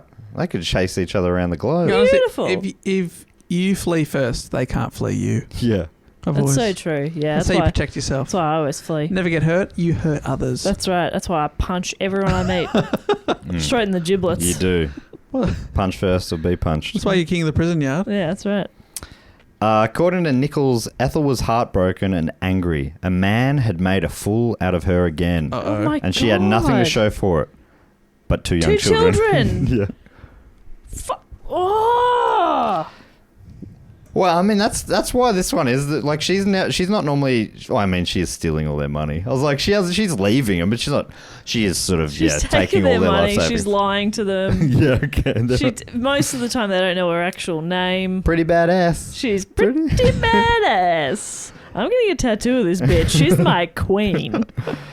Soon after, Just thinking about how the story started with the great granddaughter or whatever being like, I don't know much about great grandma. Yeah. Do you reckon you could look into it? And the Nicholls is like, yeah, I've come back with a story. You're reading it going, oh no. Yeah, I don't know if I want to She's know this awful. story. Yeah. Apparently she was. Well, I think she doesn't mind it. Her granddaughter was. She did a bit of the press for the book release and stuff. I think she was like, she did some bad things. She did some badass things too. But she was pretty incredible. What a great con woman. She was living in a man's world. Oh yeah, it's she an was amazing getting things life. done. Yeah. But yeah. So she was fascinated by it as well. But yeah, Nicholls was just like, when I was researching it, she just like was obsessed with it for a few years while she was writing it. She's like, she was saying that every time she saw a new thing, she'd yell out to her partner, Greg, you never believe what I've just read. And she's like, after a while, he's like, all right, Yeah. we get it. Yeah. She's a wacky character. Let me guess. She's married someone Yeah, else. that's right. Yes. Greg, you're right. Greg, oh my God, you're as quick as Dave Warnocky. Which is a weird reference. Greg, what's for dinner? Greg would be cooking. Oh, yeah, no doubt about it. Soon after, so she's been stood up. She lands in Australia. By that fucking dog. George. Billy too, I call him. Yeah, that's right. Soon after, she moved in with a man named Mr. Baker. Baker taught her how to drive. Unfortunately for Mr. Baker, though, as soon as Ethel knew how to drive, she packed the boys and their few belongings into his car and drove it away. Holy shit, Ethel. But he's also got a bit of a tear because he's so proud. Yeah, of he's her like, 'cause look she at was how a well driver. she's doing. She did a 3-point turn. Oh my God, that's Nailed fantastic. He's staying so well within the lines. According to Nicholls, soon afterwards, Ethel hired a woman called Maggie to take their clothes away for washing and pressing. Maggie took more than their clothing, however. She completely cleaned Ethel out. The con woman again. All her beautiful jewellery that had been given to her by various men over the years, the gold wristlet watch from her father, her gold and platinum twin diamond engagement ring from Stan Horn, a beautiful memento of that brief Is she relationship. wearing all the rings? And that's not a bit of a red flag Yeah. to any of her new bows. A diamond cluster ring, her emerald engagement ring from Norman Giblett, her engagement ring from George Anderson with 5 large diamonds set into the wide gold band, the gold and diamond bar brooch Norman gave her when they finished their house in Thornley, and a gold fountain pen she'd pocketed on the trip to Australia the year before. She got jewellery just for their house being finished. Yeah. That's Like great. a push present, but for a house being built. Yes. So she loved that sort of stuff. She loved jewelry and bling and that sort of stuff. So she was collecting it as she went. She's a little bowerbird. Yes. Do they like shiny things? Blue things. But imagine if they like gold and stuff and you just have pet bowerbirds that just steal for you. Yes. That's good. That'd be sick. That'd be a great Batman villain. Could I train my dog to Damn you, sniff out bowerbird. gold? Yes. Goose. Yeah. I think he could be a My Batman little villain. thief. Put a little balaclava on him. Oh, fucking hell. That'd be so cute. He wouldn't look any different. No, but you wouldn't know what kind of ears he has. No. Back to Nicholls. All her treasures, all her jewellery gone. Despite filing a complaint with the local police, all her treasures were lost. To top it off, she hadn't been able to track down her husband, George Anderson. So she's gone to the police and said, I'm missing 7 engagement rings. All mine, I swear. And yeah, He and then just she really was wanted to marry me. still trying to track down George. Couldn't do. This wouldn't happen until years later when she found out he was actually already married himself No. and had other children. Ironically, it turned out he was a bigamist as well. Didn't you say they were a great match? Was that him? They were yeah, it Sure, was, yeah. They were the same person. Yeah. Although he went back to his partner, whereas she never did that. Ethel had enough. She was leaving Sydney. That's it, I'm done. I'm leaving Sydney again. Curiously, just before Ethel left again, there was an overnight break-in at Thornley, Giblett's house, in the shop of her previous husband, Norm Giblett. Oh. Oh, sorry, yes, not in his house, in the His shop. shop. Police records showed a full week's trading. Just over 46 pounds was stolen, but no damage reported. Just a coincidence, perhaps, suggests Nicholls. So obviously she almost definitely just robbed her ex-husband. Fucking hell. Who did nothing wrong. No. He did nothing wrong other than file for divorce because she had lied for the 3 years they were married. And so then she gets revenge on him for He that. had it coming. Fucking Billy or whatever his name Billy is. 3. All men are Billies. Not all Billies. Ethel and her boys headed south, driving and sleeping in the Studebaker she stole from Mr. Baker. When they got to Cobargo, around 400 k's from Sydney, Ethel dropped her boys, Frank and Basil, off at an orphanage, aged 4 and 3. Oh my God. What? After this, Ethel sailed back to England. According to Nicholls... Jess, I in just shock. gasped. You're laughing at these people for gasping a lot. You've been gasping up a storm over there, young lady. She just dumped her kids at an orphanage and fucked off. Yeah, it was like at a random regional one as well, Cobargo. Oh my God. Yes. So she dropped them What off. a badass. Absolute badass, for sure. I mean, Of all the badasses we've talked about, she takes the cake for badassery. surely I see a Victoria Cross coming up Yeah, soon. no in the doubt. Must story. be. So Is there an award for the woman with the most children named Frank? So after this, Ethel sailed back to England, obviously leaving the boys behind. According to Nicholls, not having much money, she had to travel third class. Oh, can you imagine? Poor thing. My heart bleeds for her. They wouldn't even let her on the upper decks. Those dogs. she what felt- a pack of billies. She felt disrespected, and she vowed to herself that she would never travel in such a humiliating way again. And that she would sink the ship. I hate her. I just think she's I'm a badass. so humiliated. I've chosen to get on this ship, left my kids. I sold my kids to be here. I should be up there. You billies. Fucking Billy everywhere. There's fuck everywhere. Who do you I work turn. for? Is it Billy? Take me to Billy. Back in England, she told her father about how her husband Anderson screwed her over and that she'd left her sons in a boys' home. Frank agreed to send her £25, approximately $2,400 a month, to support her family, and then told her to go back to Australia and look after her sons. Well, she did return, but not before marrying William Lloyd Thompson in Manchester. on the way to the ship, I guess. Took all his cash. They and split a cab and then Yeah. she's like, do you want to get married? You want to get married, and can I have your credit card details?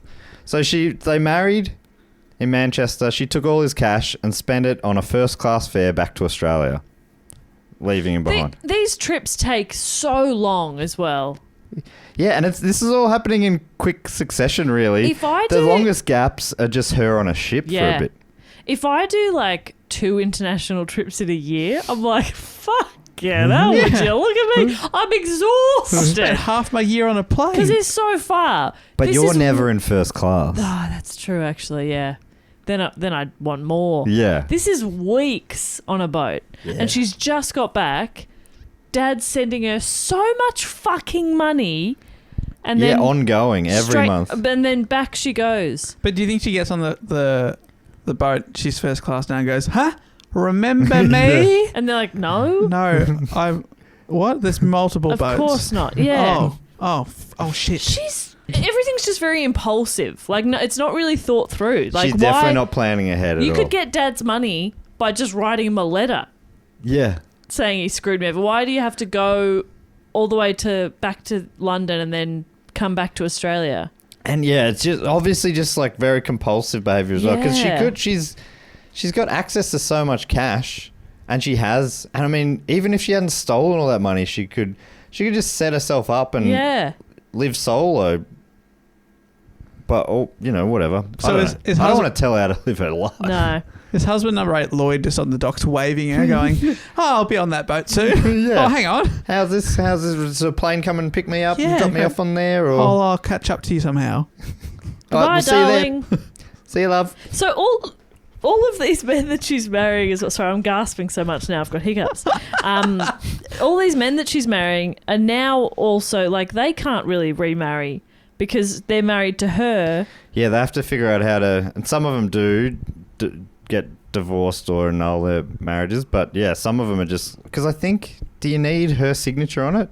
I don't know. I've never been divorced. So you'd have to So go. one of my proudest achievements is I've never been divorced. Yeah, give it time. Some of it, I think, like at least they have to go through a long process. And some of it, I know. At one point I read one of them got it done pretty quick, but another guy was taking him years to figure it out, going to courts and whatnot. So once back in Australia, she collected her blue Studebaker and drove to Cobargo, where she'd left her kids nearly a year earlier. She told the nuns she was going to take her boys for a short drive around the countryside, but she never brought them back, sort of kidnapping them. So she couldn't just take her own children back? She had to trick them into... It sounds like it, or is she just... That's just how she did things. They were like, you can have them. They're your children. They're your kids. Or honestly, it's rare the parents come back, so we're thrilled to see you. Please take your children. She's like, no, just visiting. They'll be back. Just go for a little drive with the boys. The boys love a drive. Saying hello to the boys. We got them, boys. You're coming back with mummy for now. So the family then moved to Elwood in the suburbs of Melbourne. She liked it there, being near St Kilda with the Palais Theatre and Luna Park. It reminded her of Blackpool in England, which she had a lot of fond memories of. Was that the Palais recently? Yeah. Remember we were going to do a live show at the Palais? Yes. Oh, whatever happened to that? COVID. Yeah, COVID. Right. There was a podcast festival that got cancelled. Yeah, it's great. Because I was watching it was a Neil Young tribute show, kind of, with some Aussie rock legends in a little super group. And it was great. And I'm like, well, this theatre's so sick. It's so great. And I think Cram maybe mentioned that and reminded me, I'd forgotten about it, that developers were going to knock it down and build apartment buildings there. It's like, wouldn't that be... What a waste that would be. But yeah, apparently it was close to happening. So I'm glad it didn't. Got a lick of paint. It's looking great. But I mean, if you love it so much, you could live there. If you love it so much, why don't you marry it? Huh? That's a good point. And Ethel did. She fleeced that building for all it's worth. So they're now living in She probably tried Elwood. to fuck Luna Park or something. Oh, yeah. That big mouth. That's why it got such a good grin. So she lied about her boys' ages so they could be enrolled in school. So she said they're older than... She was saying they're older than they are. That one's 17, that one's 15. We're in One of them's... Well, they're like 4 and 5 now or something. Yeah, they were yeah. 3 and 4. And she's like, they're all good too. Yeah, no, you should give him a job at the bank here. Because she just doesn't want to actually have to look after them. But so if you can send them off to school most of the day, you can do nights and weekends. Mothering, easy. Piece of piss. Piece of piss. So yeah, she sent him to school and then started spending her days shopping. Not always paying and often using checks that would bounce. Under the name Gloria Ethel Gray, Ethel found herself in court once again. She took the name Gloria Gray based on an American actress of the same name who she was fashioning herself on now. So she obviously, she wants to be a Hollywood star. Yeah. She's never made any sort of effort to go towards Hollywood or do any acting. Is it like now me walking around and being like, yes, I'm Tom Cruise? Yeah. And then people going, oh, wow, I like the actor. And you're going, yeah, amazing coincidence. Parents hadn't heard of him. Named me Tom. Yeah, that's so weird. Like, to some people, it seems like she's going, no, I'm actually Tom Cruise. Yeah. And then other people are like, yeah, funny coincidence, no relation, but we're both stars in our own ways. Anyway, I'll be paying for this in check. Yeah. So after the trial, the jury deliberated for 4 hours before finding Ethel guilty on 2 counts of fraud. But they asked the judge to be lenient in sentencing as Ethel was a single mother. She copped a £50 fine and a 3-year good behaviour bond. From there, she moved to Adelaide as Lady Betty Anderson. Lady. Yeah, she gave herself a title. Betty Anderson. Bit of an upgrade. Lady Betty. Lady Betty. Did you take the kids? Yes, she's with the kids. She's with Childs. And she was also known there as Mrs. Gardner after Joseph Gardner, who she was now living with. So she had a couple of aliases on the go. Ethel started accruing fraud charges after conning various businesses out of goods and services. She dressed posh, told people what they wanted to hear, and was seemingly able to charm anyone. It's a funny thing, like you go, I'm rich. Why would I steal from you? That's sort of the logic, and it worked for her time after time. Yeah. She was kind of rich though as well. Like, Yeah. She was charged multiple times, but didn't show up to court on numerous occasions. That's a good way to dodge it, actually. Yeah, that's right. Just don't turn up. Yeah. How can they sentence you if You you can't don't be sentenced there? if you're not there. Sentence doesn't count if you don't hear it. They're always like, fuck, they're good. She's so good. He's getting away. Instead of showing up, she just moved. Brilliant. Love that. Foolproof. Geez, crime in the olden days was so much easier. Pre-internet, and you just go. Now you'd be like, it'd just be on every database, photos of her. Goes by, who knows what name she goes by, Yeah. but a lot of different names. Look, I thought that I would have thought that at the start of the story, but then there's also times where there's like 7 people from like different post offices being like, "Yes, I've seen her." That's cash a true, check. yeah. How have they found all these Yeah. people? Yeah, or that's right. landladies being like, "Oh, I've been keeping a little book of notes on this lady." Yeah, what a creep. all these people that are just dying to testify. Yeah. True. Just to do something. It was really boring. It was back then. boring back Yeah, then. it was very boring. Well, like we started the story, there were just strangers who wanted to be at the front of this wedding Yeah. of these people. And I don't think I said the line, maybe say it later, but apparently they were all excited as every limo rocked up and guests came out, and they were like, "Wow, who do you think that is?" You know, they didn't even know who they were. They were just like, "Wow," speculating. Imagine who that I bet could they're be. important. Yeah. Oh my God. So funny. Humans have done some truly amazing things, and then sometimes you're like, why do we still exist? Yeah. Why doesn't a media just knock us all out, you know? One can only hope. Oh, fingers are crossed. I would welcome the sweet, sweet release. So she was charged multiple times, but didn't show up to court on numerous occasions. I've already said that, haven't Yeah. I? So after being a no-show to court, she forfeited a £50 bond. Her passport and checkbook for the account her father was depositing money into was also taken. These were all in police custody. So she had like this one thing. She had to like guilt-free, if you can feel guilt-free about your dad just paying for you to live. This money just coming to her. You can, because he's a dog. Remember that. Oh, Yeah. that's right. Take the money of the dog. He's absolutely dogged you. But yeah, she's by not showing up to that court, she loses. She can't access that money anymore, or leave the country because she's lost her passport and the check. And the £50 bond as well. More and more, she was leaving her young boys for days at a time to fend for themselves. Usually leaving enough food, and they'd take themselves to school and back, and there'd be food there. Apparently, they'd come home and they'd see how much food there was, and they were like, "Oh, she's gone for 2 or 3 days," and they could tell by the amount of food. That's so sad. But then one time there was no food, and she didn't come back. She didn't come back for days until, luckily, her neighbours noticed. They came by, and the boys were taken by child welfare. Oh.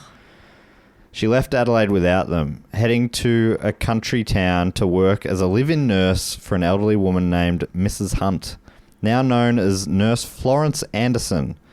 She worked for Mrs. Hunt for 9 days, collecting a wage as well as a bunch of Hunt's jewellery before heading back to the Victorian border. This was a thing she used a bit. She had this story. I was a nurse in the war. I love looking after sick people. I love it. That's all I'd like to do. So I'll look after your mum. Where's her jewellery? No reason. I just, sometimes I think, people say laughter is the best medicine. I disagree. I put all of a woman's jewellery on her, and it just makes her feel good. I mean, if you look $1 million, you'll feel $1 million. Yeah. I'm sorry. Which one of us was a nurse in the war? Correct. Yes, me. thank you. So point me in the direction of your mother's jewellery, please. And go, because I've got it from here. I want you to go and relax. Yes. Far away. That's what I'm here for. I'm here to take the pressure off you and off this safe, which the combination is. I'm going to need you to give me a 3-4 day head start. I mean, oh dear.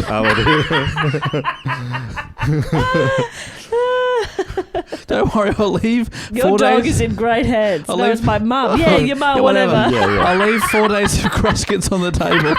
Crosscut. She'll sort herself out. She can find a spread or something if she wants it. Sure, I don't know you're what's right. wrong with a plain crusket. Yeah, some people say they're dry. I say get a glass of water. All right, I'll leave for some water. Jeez. Jeez Christ. Louise. High maintenance. So next, Ethel headed. So she left Mrs. Hunt and headed to Ballarat, where she morphed into Mrs. Horden, the wife of real person Sir Samuel Horden, someone she'd never met, a wealthy Sydney businessman. You might know the Horden Pavilion in Sydney. That's named after him. Okay. As Mrs. Horden, Ethel went around town collecting goods and services under the pretense that her rich husband was soon coming to town to fix everyone up. Oh, don't worry. My husband, Sir Horden, he'll come and fix this up in a few days. She's going to the bakery like, I'll have one cream bun. Don't worry, Mr. Horden, Sir Horden will be here in a couple of days to fix up my account for this cream bun. It'll be the first thing he does is goes around and visits all the little shops I've been in. Actually, I'll have a Boston bun for the road. Once again, Mr. Horden will be paying for that. He'll fix up Who's falling for that? Well, because the thing is, they're like, oh my God, he's got a famous businessman. Okay, He'll so come to my shop. So I should walk in and say, hello, I'm Jessica Packer. Kerry Packer's wife. He'll be here tomorrow to pay for this gold chain and Boston bun. Wait, isn't he long Is it a dead? strange shop you have? jewellery and buns, my two favourite things. I shall be your finest customer. Kerry will be very happy with this indeed.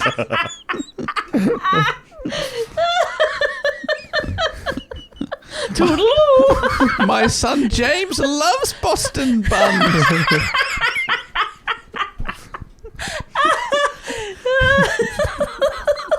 And my daughter-in-law Mariah Carey. Oh, she loves a tart. Do you have any tarts? Do you have any Portuguese tarts? tarts. She loves my daughter-in-law Mariah Carey. Mariah Carey married James Packer. No, they were engaged I for think a they were time. briefly engaged. Wow. I know. What a scoop. Heard it here first. Yeah. I Something heard that it happened here first several anyway. years ago. Sorry, it's over. So she's in Ballarat as Mrs. Horden. That's where And- my grandma lives. Oh, Was I your wonder if she was duped. Oh my goodness. Maybe. So she loved telling her various backstories to the shopkeepers of Ballarat. Unfortunately, though, she told slightly different ones Yeah. to them all, and they liked telling her stories to each other as well. Amazing that she would think you could get away with that because other people don't talk to each other. Like people, other humans to her just exist. They are completely still and in place when she's not there. And then they come to life when she approaches them, and then she could say whatever she wants and do whatever she wants, and then she walks away and they just little cardboard cutouts again. Ooh. This, like she just had to tell the same story. Exactly. The audacity and the stupidity is frustrating. Yeah, sometimes these con people we hear about are very, very good at it. And they get better at it. She's not getting better at it. Yeah, normally I feel like they normally haven't been to jail once by this point. But Yeah. she's in and out of court. And then, according to Nicholls, in less than a week of arriving in Ballarat, the florist who supplied her with fresh flowers daily, so she's conning this poor woman out of daily fresh flowers for some reason. Why do you need them every day? Put them in water. They'll last a few. I think it's because, she sees herself as worthy of everything. She is Kerry Packer's daughter after all, or whatever she was.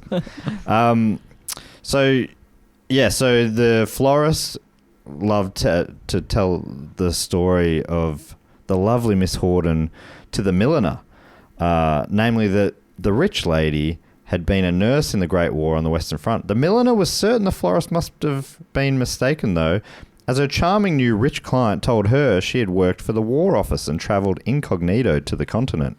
The milliner was delighted at having sold an expensive black crocodile skin handbag to such an esteemed person and was looking forward to receiving the funds from Sir Horden himself. Any day now. when he Sir arrived in Horden's town. coming to Love it. town. I'm looking forward to being paid for this Oh, item. I cannot wait to be paid It's for going to this. be a real honour.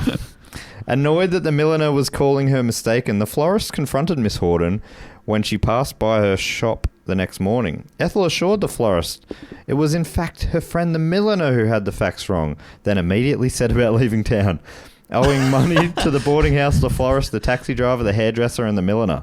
Ethel learned her lesson. Stick to one story in a country town. Fucking idiot. I love that idea of her being like, oh, you've got it right. She's got it wrong. So embarrassing. Anyway, and just running out of the building. Arriving in Melbourne, Ethel was at a loss as to what to do next. So she decided to head to Perth, Western Australia. What? Yeah. Come to Melbourne and then go, well, what do I do next? Well, I mean, first of all, take in the laneways and the coffee culture. How about that? A little bit of art at the NGV. See a game Yeah. at the G. Yes. Sporting capital of the country. Or at least the state. Without the money to sail first class, Ethel charmed her way into the Governor-General's entourage as famed English opera singer Eva Turner. That's pretty... Okay, I'm impressed by that. Yeah, like the Governor-General, if for people outside of Australia, it's kind of like our king or queen. Is that right? It's our representative. Yeah, representative of the queen. And has the power to sack the prime minister, but that's only ever happened once, right?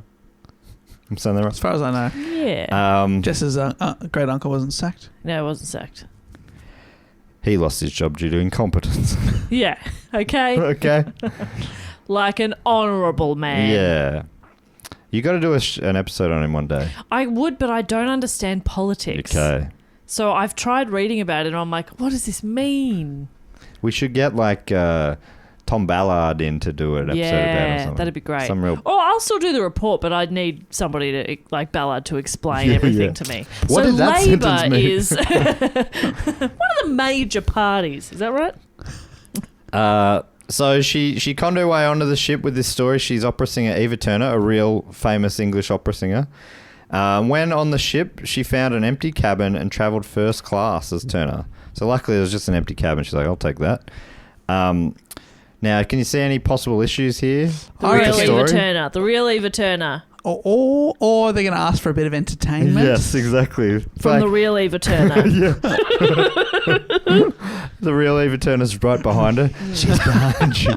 Going, So they do. They go, oh, so what an honour to have a famous opera singer on board. Please, would you do us the honour of singing for us? Now, I think you would just say that you are recovering from something. But I'm on vocal rest. But I also think that she is wild enough to go, all right, I'll give it a crack. What I would do is I would go full diva because I'm not wrecking my own reputation, am I? Yeah, that's right. I'd just be like, no, how dare you? I am just travelling. Yes. I am on vocal rest. Of course I won't do that. I'll be in my chambers. Good day. Sure, I've been talking non-stop. Yeah. But this is how I vocal rest. Yes, vocal rest starting now. It's a gentle vocal rest. You were right, Dave. She spun a great story about having a throat infection. Oh, okay. That's. And the others, and they bought it. They backed down. Arriving in Perth, she found the city dull and headed straight back to Melbourne. Oh my God! See, it's such a long trip. That's such a long trip. Yeah, what would it have been back then? I guess Trains? on the boat. So we were going all the way around. Holy shit. So probably like a week or something, maybe. Yeah. I have no idea. 2 days, 7 weeks. It would take a while. I think that would take a long I time. think there'd be a few stops. Yeah. Oh yeah, true. They'd stop along the way, and also boat. Is that the most direct? Oh, it's a long time ago, I guess. Sure, now we can fly. Even that's cumbersome. Honestly, I would have just flown Jetstar if I was her. Yeah. But then no first class. No first class. You con your way into first and class. the time difference is a bit, really gets gets you, doesn't it? No, yeah, yeah, bloody hell.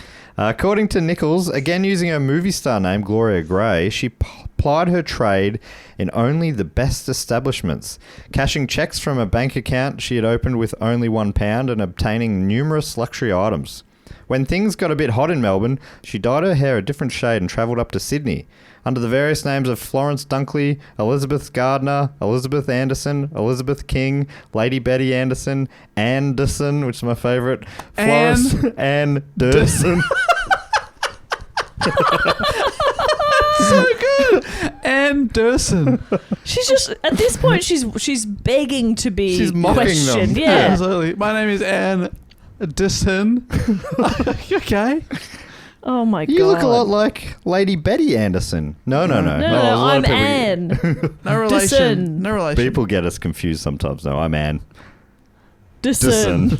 My surname is Dyson. But also, the list hasn't ended. She also went by Florence Dyson, Gloria Gray, and Pamela Pilkington. And she took Sydney by storm, passing valueless checks from the city to Ryde and the quieter northern beach suburbs, all new areas for her. So she was being clever in that way. She wasn't going back to areas she'd worked in before with other names. She even managed to convince one gullible jeweller that she was Mrs Fingleton, the wife of a member of the Australian cricket team. He happily gave her a large cameo brooch on credit, never to see the delightful cricketer's wife or brooch again. Soon she was on the move again, like as she always was, heading south. She stopped by Goulburn, which is where Bron Livesey, who suggested this topic's from. That's right. Maybe, I don't know, maybe met a guy and had Who Bron's knows? dad or something. Goulburn, of course, being the future home of the big Merino, which we mentioned semi-regularly on this show for some reason. There she was arrested for evading taxi fares. Luckily, she was arrested under the name Gloria Gray, which was a name she hadn't used much in New South Wales, so they didn't realise she had a large criminal history and was granted bail, after which she did a runner back to Melbourne. So this is the beauty of all the different names. Every time she's arrested, they're like, oh, you've got perfect clean behaviour. record, Yeah, this is my first defence officer. We don't even have any record of you, so you're obviously a model citizen. Yeah, you're all good. Not even a birth certificate. I've never heard of the surname Dyson before. It's beautiful Beautiful name.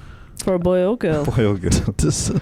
Another of her popular aliases at the time was Judith Anderson. The real Judith Anderson was an actor only 7 months older than Ethel and was recently working in the UK opposite legendary actor Laurence Olivier, one of Ethel's favourites. Now, I mean, okay, the small flaw in the plan of picking a famous actor is if you're aware of who the actor is, you probably are also aware of what they look like, right? Yeah, that's right. And it's so it feels like surely you want to have names that aren't memorable as well. Yeah.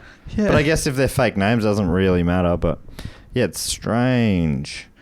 As Judith, Ethel stopped in at Albury on the Victoria-New South Wales border and cashed a dodgy cheque for £20, about $1,000, with an unsuspecting shopkeeper. She loved the thrill of fooling people and believed that if she did a good enough job, the people she conned would be too embarrassed to tell the police.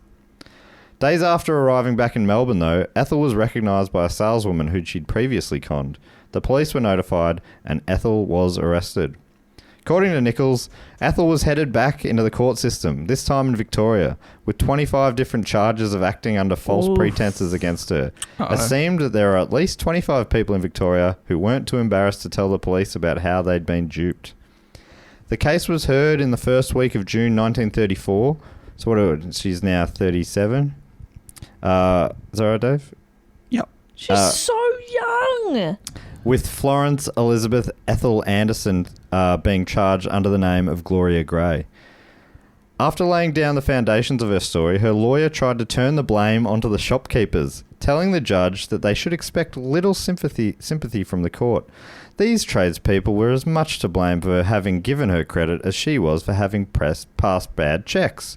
The judge, who somehow also happened to be Ethel's lawyer's father, agreed, saying he never ceased to wonder at the gullibility of tradespeople in the city, who accepted good appearances and manners, and who were ready to give credit and cash checks without first making proper inquiry. He thought they were to blame for their gullibility, but qualified this by saying he did not think they should be exploited. Ethel was found guilty of 10 of the original 25 charges and sentenced to 6 months in Pentridge prison. No, it's wild that... Is that the thing that is allowed, where a judge is ruling on it? Surely not, right? No. But you still got 6 months. So Pentridge, for people from Manchester, that's our Strange Ways. Yeah, that's right. Yeah. So a few well-known Pentridge inmates from over the years include Ned Kelly, who we did a report on years back, Mark Chopper Reed, Squizzy Taylor, and Ronald Ryan. Ryan, do you know the name Ronald Ryan? Yeah, was he the Yes. last person? Yeah, that's right. He was the last man executed in Australia. But I didn't realise this. He was hanged in D Division of Pentridge Yeah. on the 3rd of Feb 1967. So, yeah, I knew he was the last guy executed, but it feels quite recent. Yeah, And doesn't I didn't it? realise it happened, like Just up the road. 5 minutes from where we are right now. Yeah. Pretty cool. I know how you love being involved in a story. Every time she comes back to Melbourne, my heart is a flutter. I'm like, oh, that's where I live. And Pentridge is no longer a prison. It's now apartments and a shopping centre. They Yeah. did to it what they were trying to do to the Palais. Yeah. It's funny to be like, oh, this is where people used to get hanged. Anyway, want to see a movie? Yeah, let's go to the cinema. I see a sign like near work every day. It's like an advertisement for store your wine in a lovely cell at Pentridge. Like they now have that's how small the cells were. Right. They're wine cellars They're wine now. cellars. Oh. So you can pay to have your wine stored there. But then, Wild. like, every time you want a bottle of wine, you have to make the trip down to the Well, prison. yeah, you got to sign the papers, get them released, pay the bail. What do you call it when a suburb goes from Gentrification? I've never heard of a bigger example of gentrification than prison cell to wine cellar. Yeah. That's incredible. During her time in Pentridge, Ethel had an altercation with a fellow inmate, which left her with a permanent limp. Oh dear, Jess, was that you? Yeah. Betty, you took it as shaked her soon in as the hip. she walked in. Get ready, shaken. Get ready, shaken. That's what I said. That's my catchphrase in prison. Huh? Have you seen that movie? Shawshank Redemption. Shawshank Redemption. It's a Shaw Shiv Redemption. Yeah, Shaw Shiv. It's called something. Anyway, I'm going to stab you now. Can't remember what it's called. It's pretty good. Pretty good though. Pretty good, though. I like Check it out. Andy If you Dufresne. recover. I love Morgan Freeman. Hello, I'm Jess. Sorry about the shaking. Oh, if she was around now, there's some of the names she'd be using. I'm Morgan Freeman. Yeah. Andy Dufresne. Andy Dufresne. Beautiful Shank name. Freeman. Shankterson. Free man. So leaving prison, she once again headed for Sydney with the plans of then heading back to England.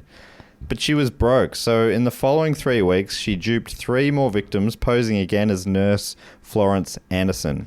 Within days of arriving and telling her war nurse stories, she was gone with their cash. Oh my God. Once in Sydney, she found the newspapers filled with stories of the Australian cricket team heading over to England for the European summer.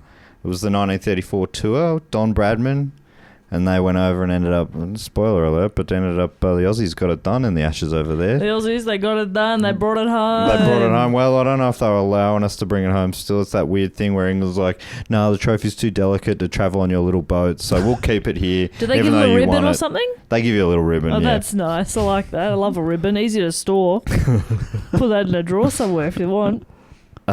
So Ethel read that the team were heading over on a ship called the RMS Orford. She packed herself ready for the trip and boarded the ship without a ticket, planning to just talk her way onto the journey like she had done on the ship to Perth. And this is just because the cricketers are going over. Yeah, she wanted to go back to England anyway, but this is also like getting there with the, she's always wanting to be in there with the society set or whatever they. Well, what's her lie? I'm Don Bradman. Yeah. Okay. Hi, Donna Bradman. Call me Don. So she boarded the ship, and was swiftly ejected Into the sea. It happened really quickly, like out of a cannon into the sea. They put her in a seat and ejected it. Yeah. All right, this way, madam. Kadoosh. Undeterred, she jumped on the next ship that was heading to San Francisco. Just another place. She's like, that'll do. She had a little bit more success, once again posing as the opera singer Turner, but she was found, within a few days, she was found out and turfed from the ship in New Zealand to waiting police officers.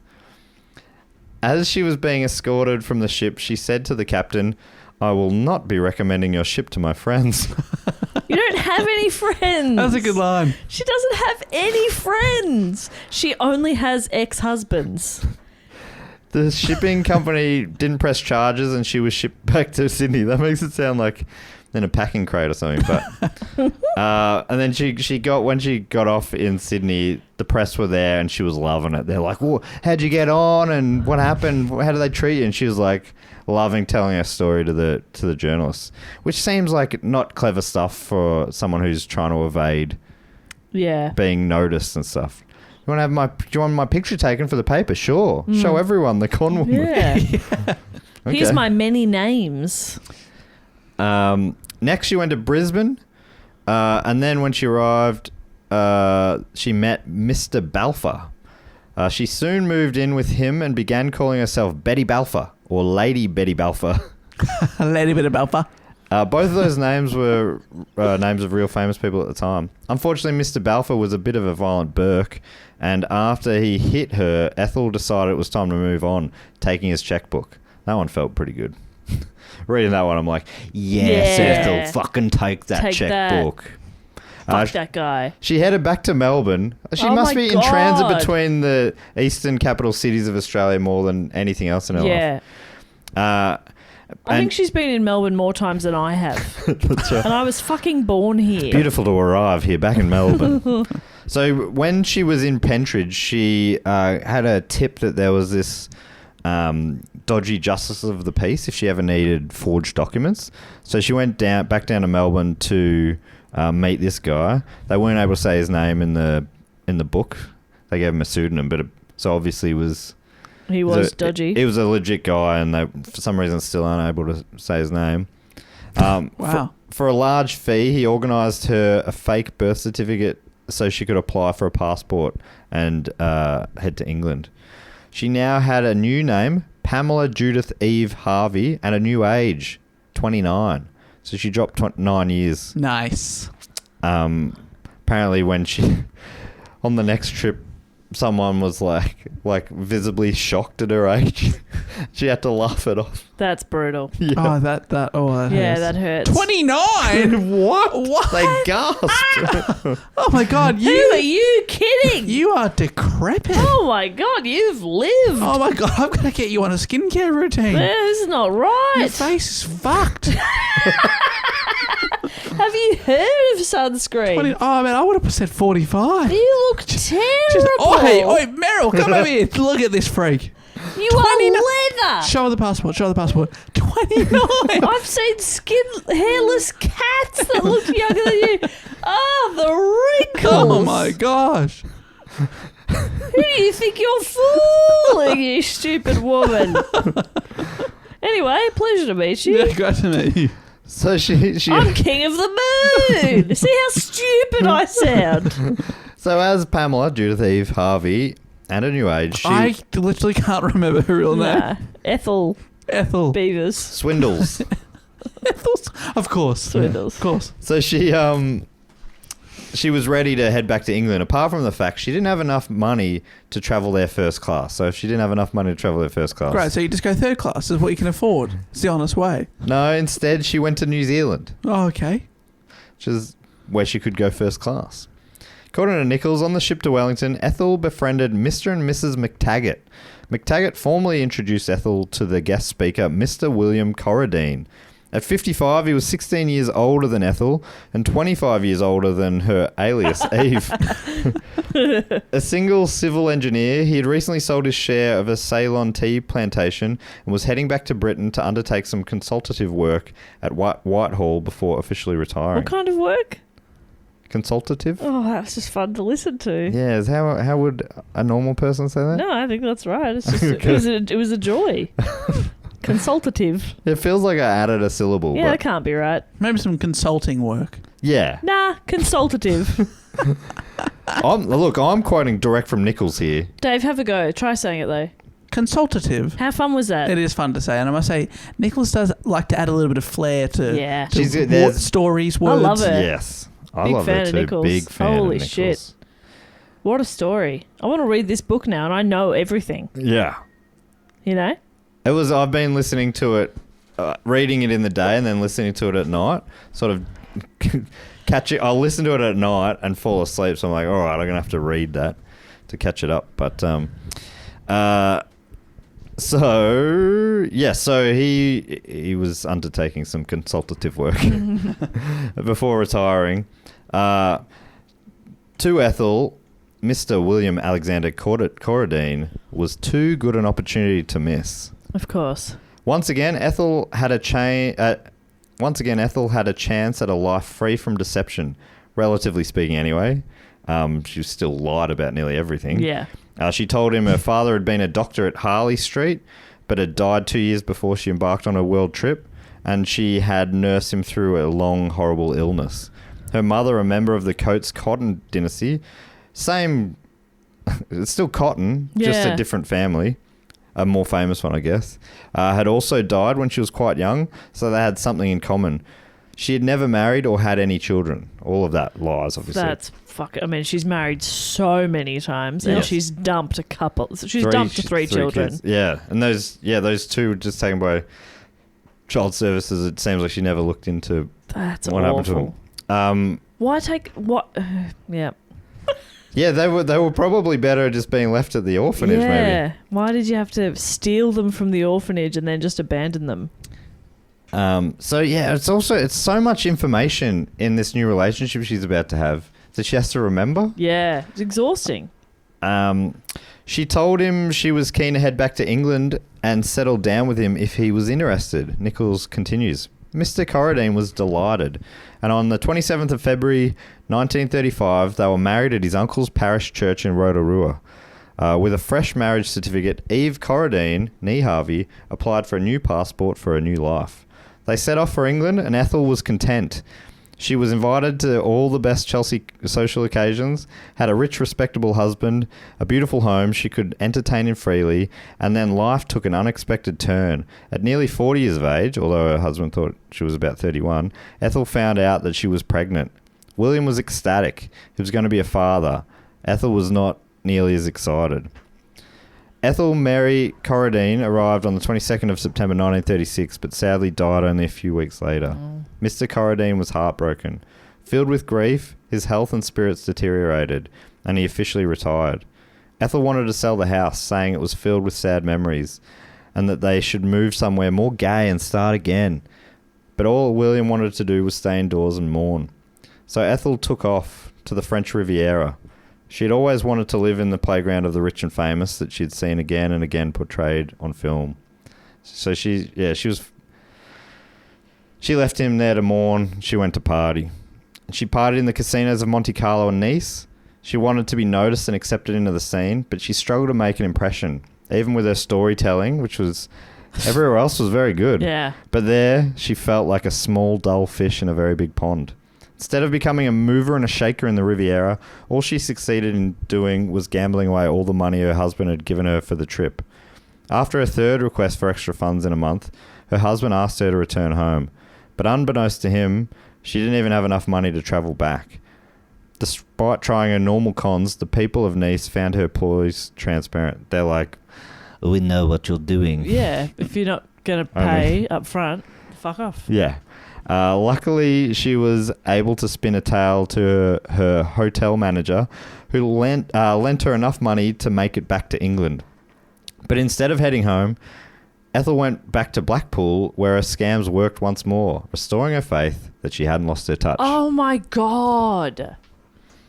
So someone said, I'll marry you. She goes, I'm back, baby! Woo! Okay, that's a weird response. She successfully hoodwinked people out of goods and services around the country.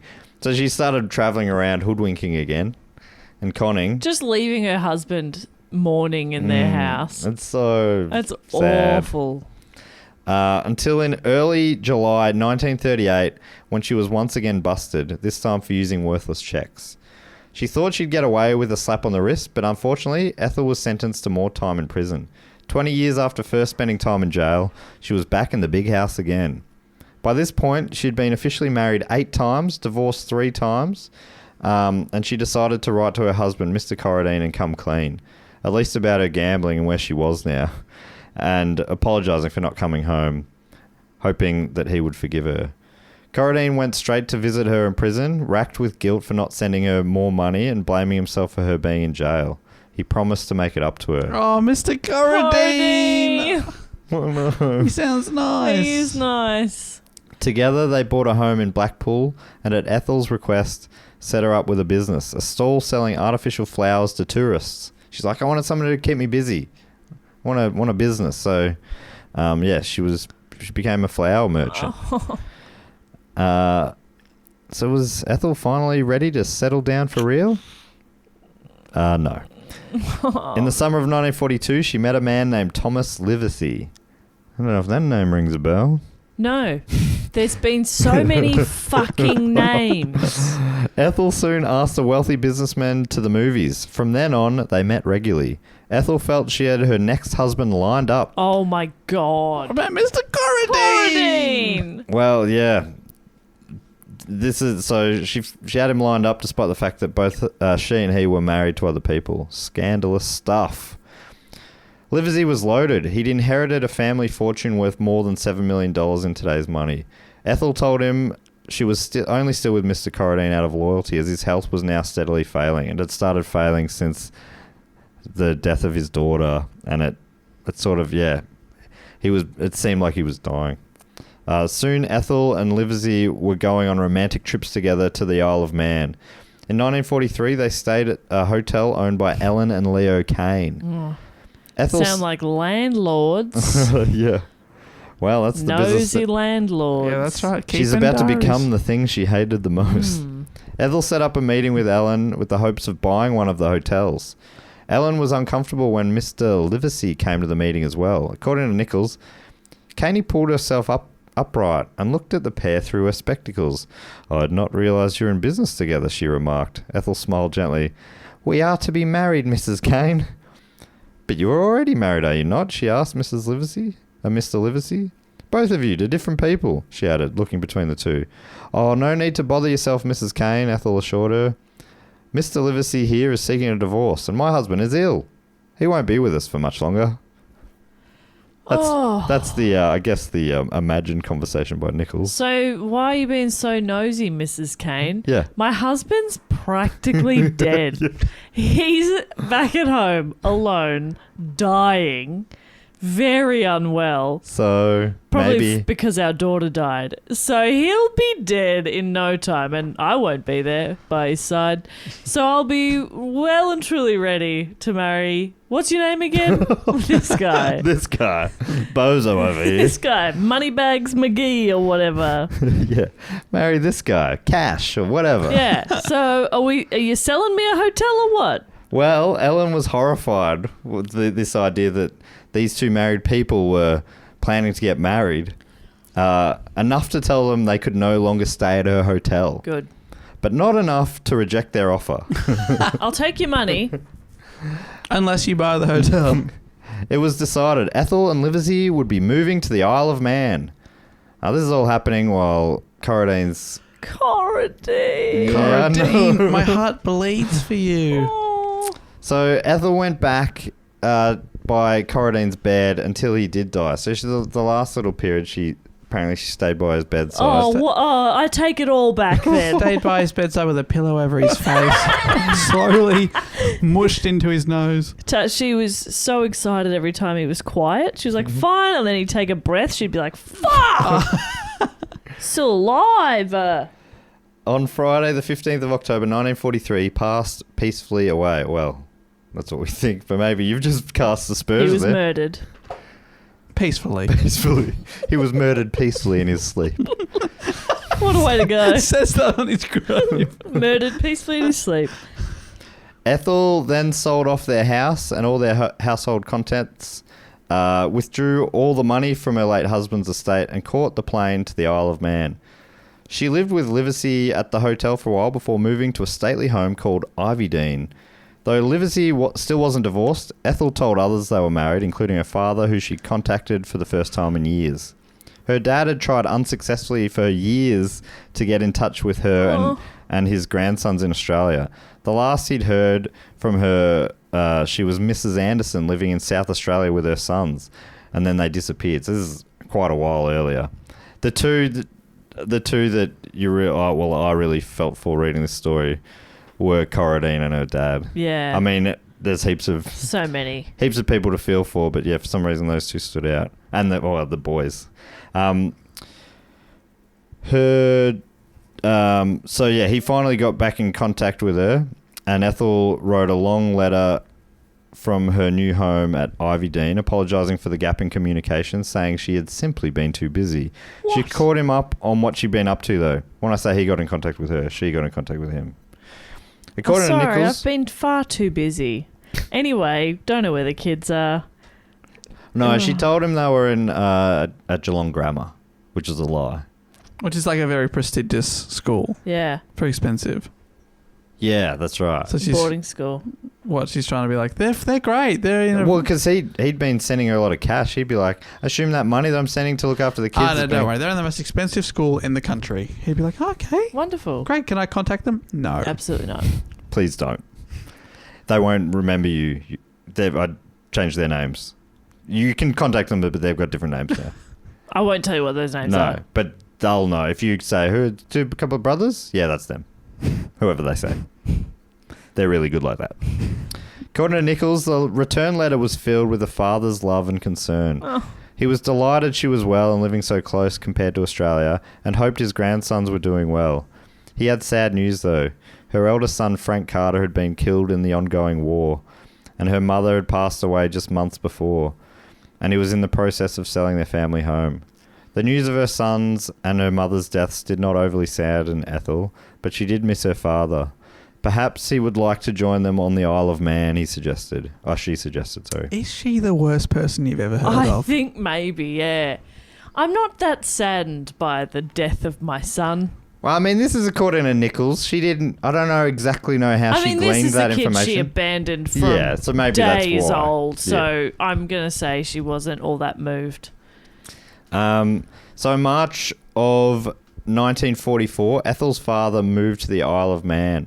Showing him her life there, he was pleased she was so happy and successful. It sounded like he was a proud dad, despite everything. And if you've brought dad along now, how are you going to fuck off suddenly? Because she's going to. She doesn't give a shit about anyone except herself, so she'll ruin this. She's going to abandon dad. He's moved there. Sporadically, she feels bad.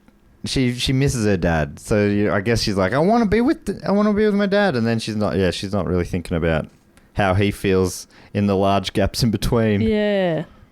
Because she's very busy, though. That's right. She's very busy. She's very, very busy. That was one of her names at one point. Ethel Busily. Hi, Ethel Busily.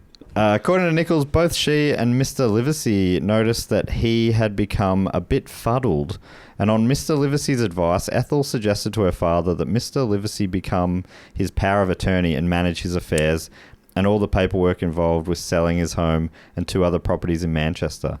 Mr. Swindells agreed and signed everything over to his new son-in-law. The only cloud in Ethel's sunny sky was the fact that Thomas Livesey's wife refused to give him a divorce and was threatening to take him for everything he owned. In the meantime... So, and they've just handed that man... Yep. ...control... of her father's... Hey, so my sort of partner I live with is about to get sued for everything he owns. Also, Dad, can you hand over what you own to him? He doesn't seem that smart.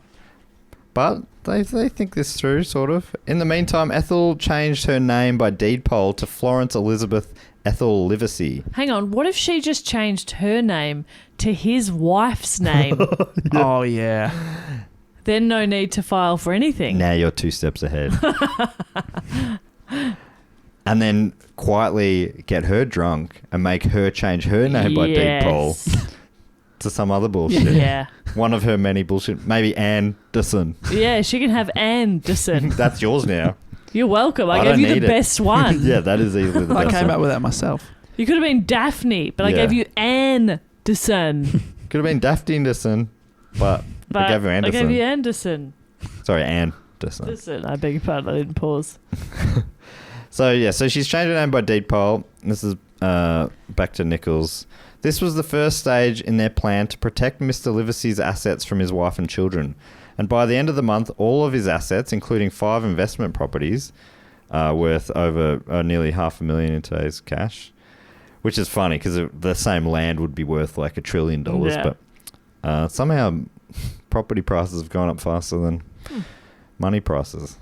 I'm not an economist. I'm sorry if I said it wrong. No, I think that was right. Sounds right to me. So she had control of all this, and this was to keep it away from his wife, who wanted to get it. In the meantime, Ethel was living it up, partying, travelling and shopping. In less than 6 months, she managed to spend more than £6,000, over $380,000. Jesus. Just partying, travelling, shopping. Great. So, hey, your wife's about to get what she deserves from you, and give it to me, and I'll spend it all. Yeah. Yeah, she's like, no matter whatever the amount of money's coming in, she always finds a way to spend more than that. Amongst her partying, she met a movie maker from the Pinewood Studios. She was starstruck when she found out he was in the biz. And she loved the cinema. They talked about his latest script idea and how there was trouble with raising funds for the film. So Ethel said, look, I'd love to be involved. I'll help you out. I'll raise the money. To raise the money, they sold one of her father's properties at a bargain price.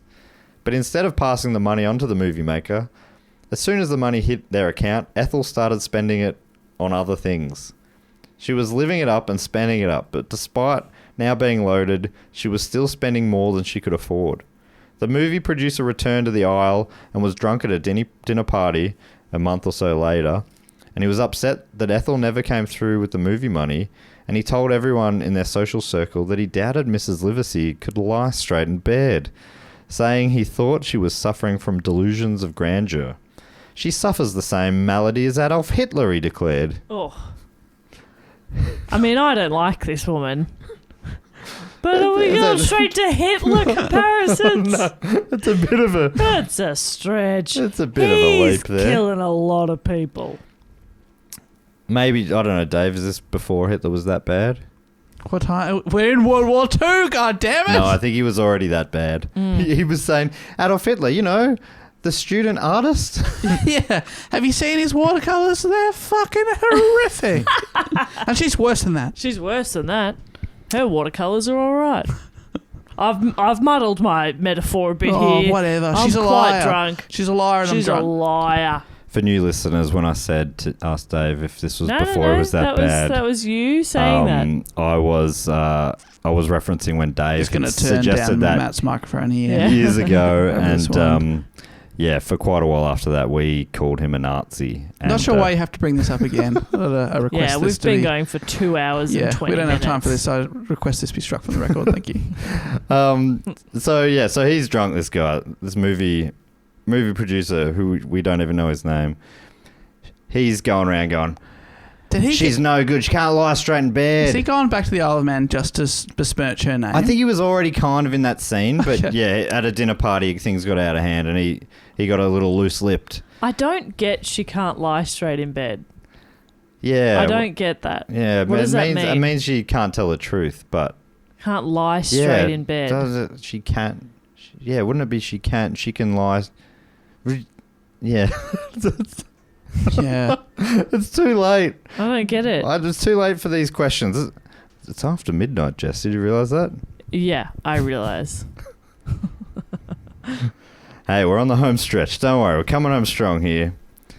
How many more lives could she possibly ruin? Oh, she'll find a way. Dave, She's ruined mine. Can you explain the can't lie straight in bed? Is that the saying? It is a saying. I've never questioned it before. me either. I've understood what they're trying to get across. I just don't get it. But when you talk about them lying straight in bed, They can't lie straight in bed. Are you supposed to just lie, like, completely straight in bed? I think just, talking straight. But they're saying, but the lie part is what confuses it. Yeah. Is it lying down or is it lying, like, not telling the truth? Whew, some sort of paradox of a saying. Yes, you can't truth straight in bed.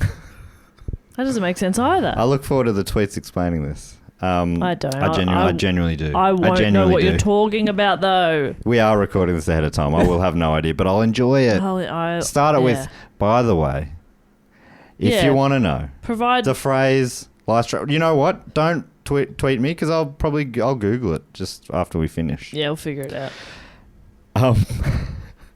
So Ethel stormed out. She's been besmirched at this dinner party. She storms right out of there, leaving her sort of husband, Livesey, behind to make apologies for the both of them.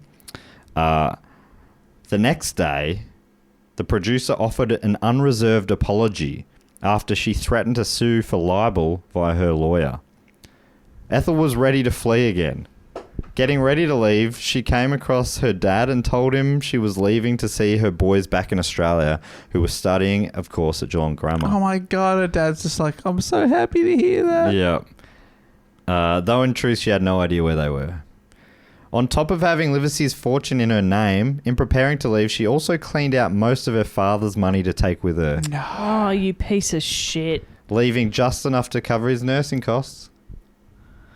Don't look at me like that makes it better. Makes it slightly better. But She's awful. He's done nothing but be yeah, I know. way It's too kind to her. Heartbreaking. As she's just been a complete piece of shit. Real Burke. And he, you know what? He's been a bit blinded by, a father's love.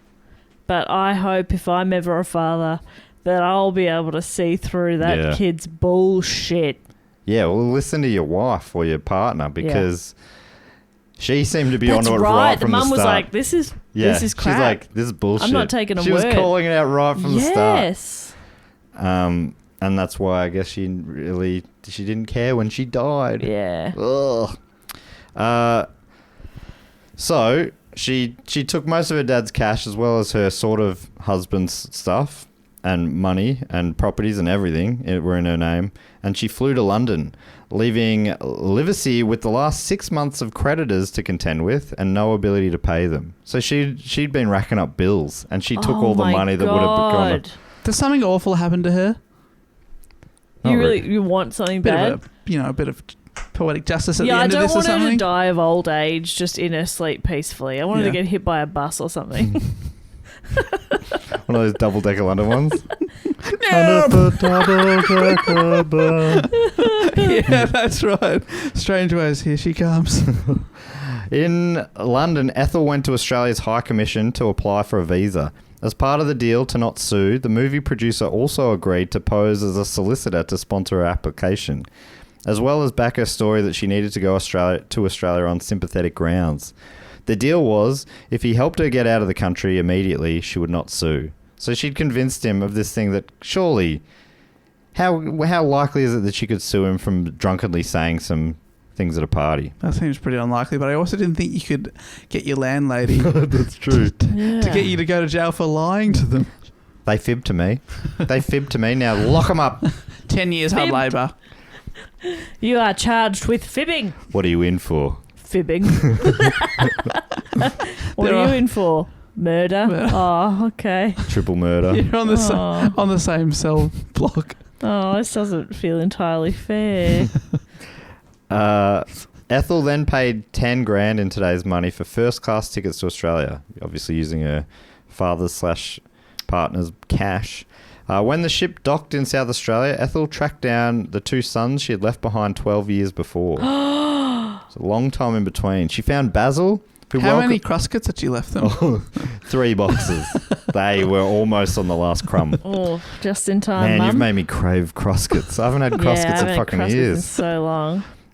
So she found Basil, who welcomed her back into his life with open arms. Basil. Basil, I love you, Basil. He was 19 and in search of a job at the time. And his mum's like, I got heaps of cash.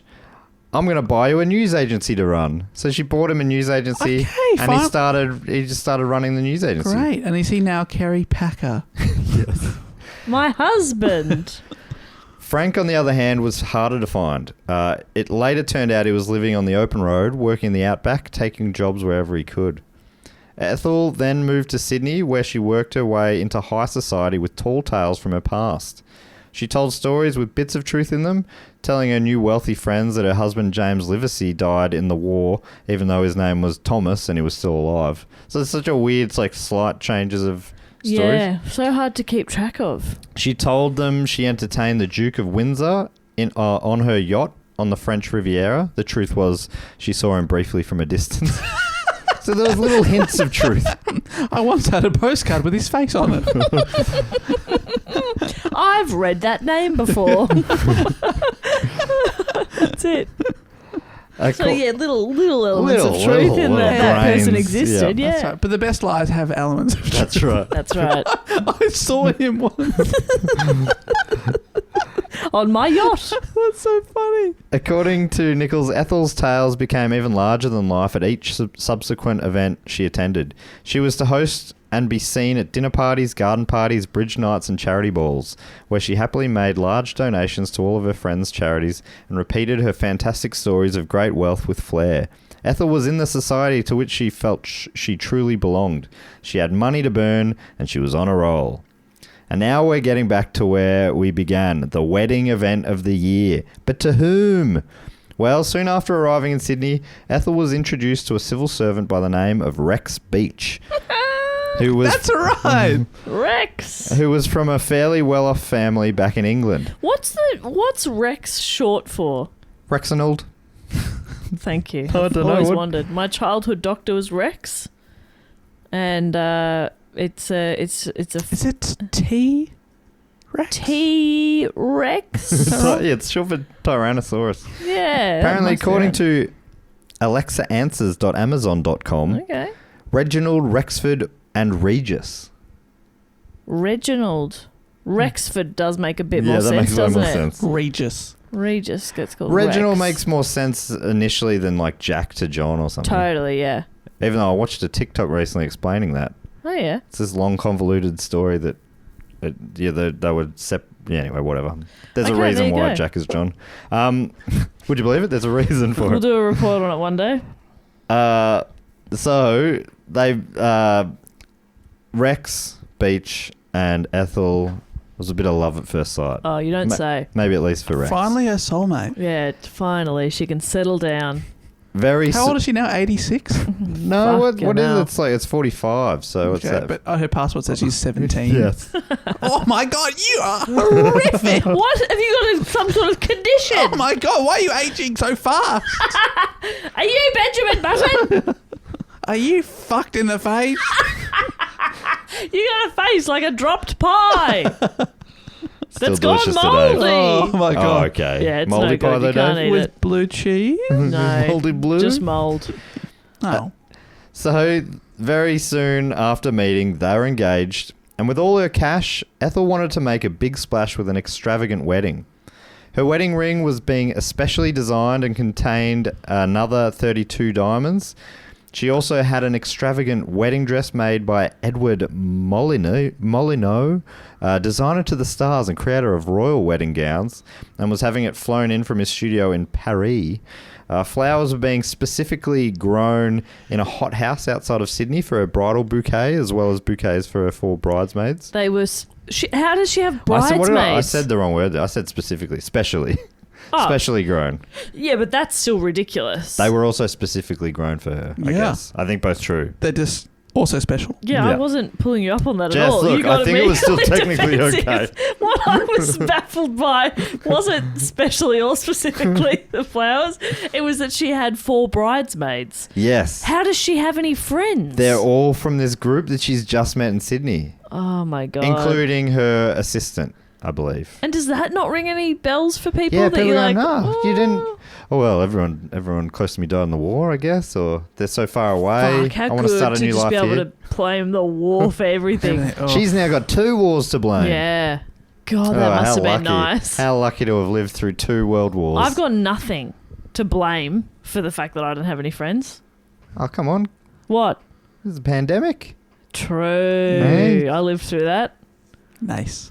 No bridesmaids. She organised doves to be released as the bride and groom emerged, and the wedding service itself would feature a full choral choir. Am I saying that right? Mhm. Choral. Coral. Full choral ceremony with Australian soprano Miss Jean Hatton and world-renowned Australian flautist Neville Amadio performing. How amazing. 'Cause she's previously claimed to be both of those people.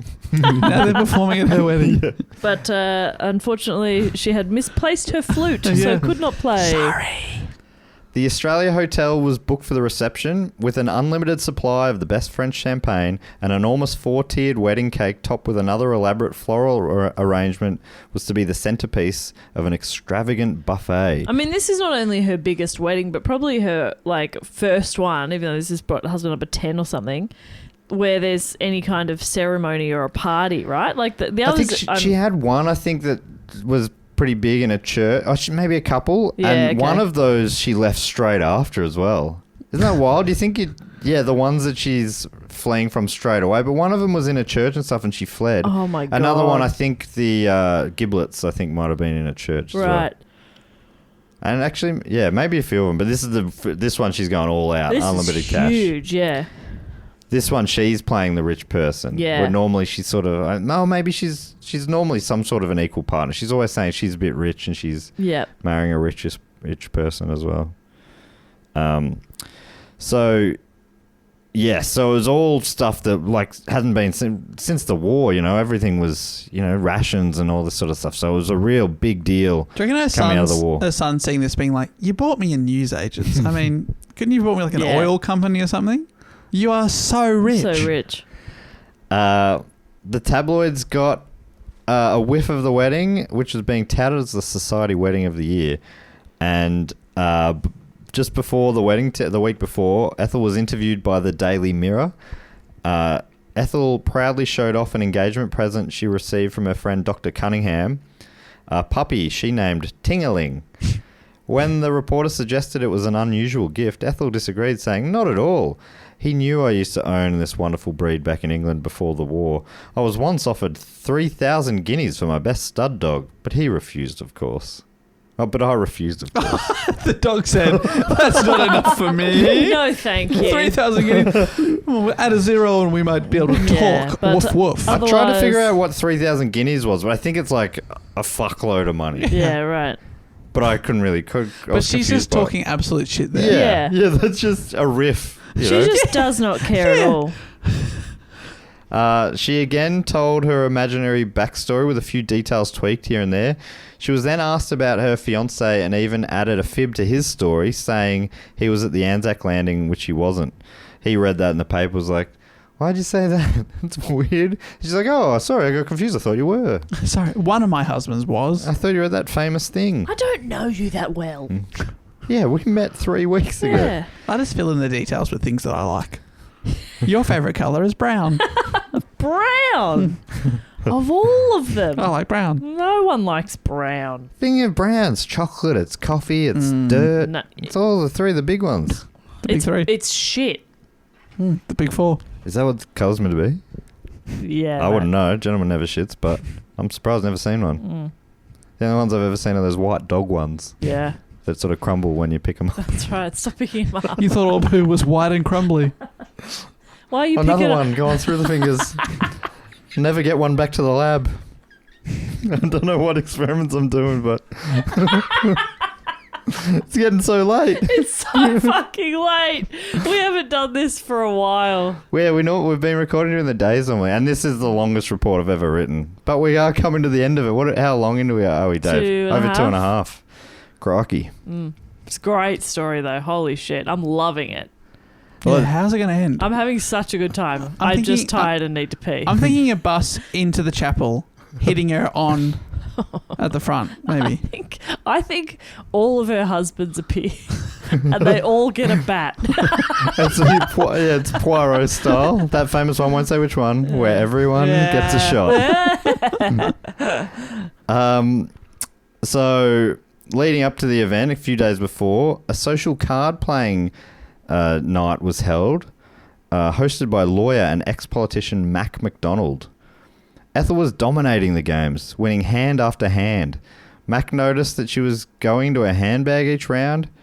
So what do you call it? It's not a round, is it? Each hand. Yeah, each hand she was going into a handbag. Each handbag makes sense. Makes sense. He couldn't be 100% sure, but he had a funny feeling she was cheating. In fact, he was quite sure she was cheating. But he thought to himself, why would a woman of her standing sink so low? It didn't make any sense. Anyway, a few days later, it's time for the big day. Or as we already know, the big wedding day that wasn't.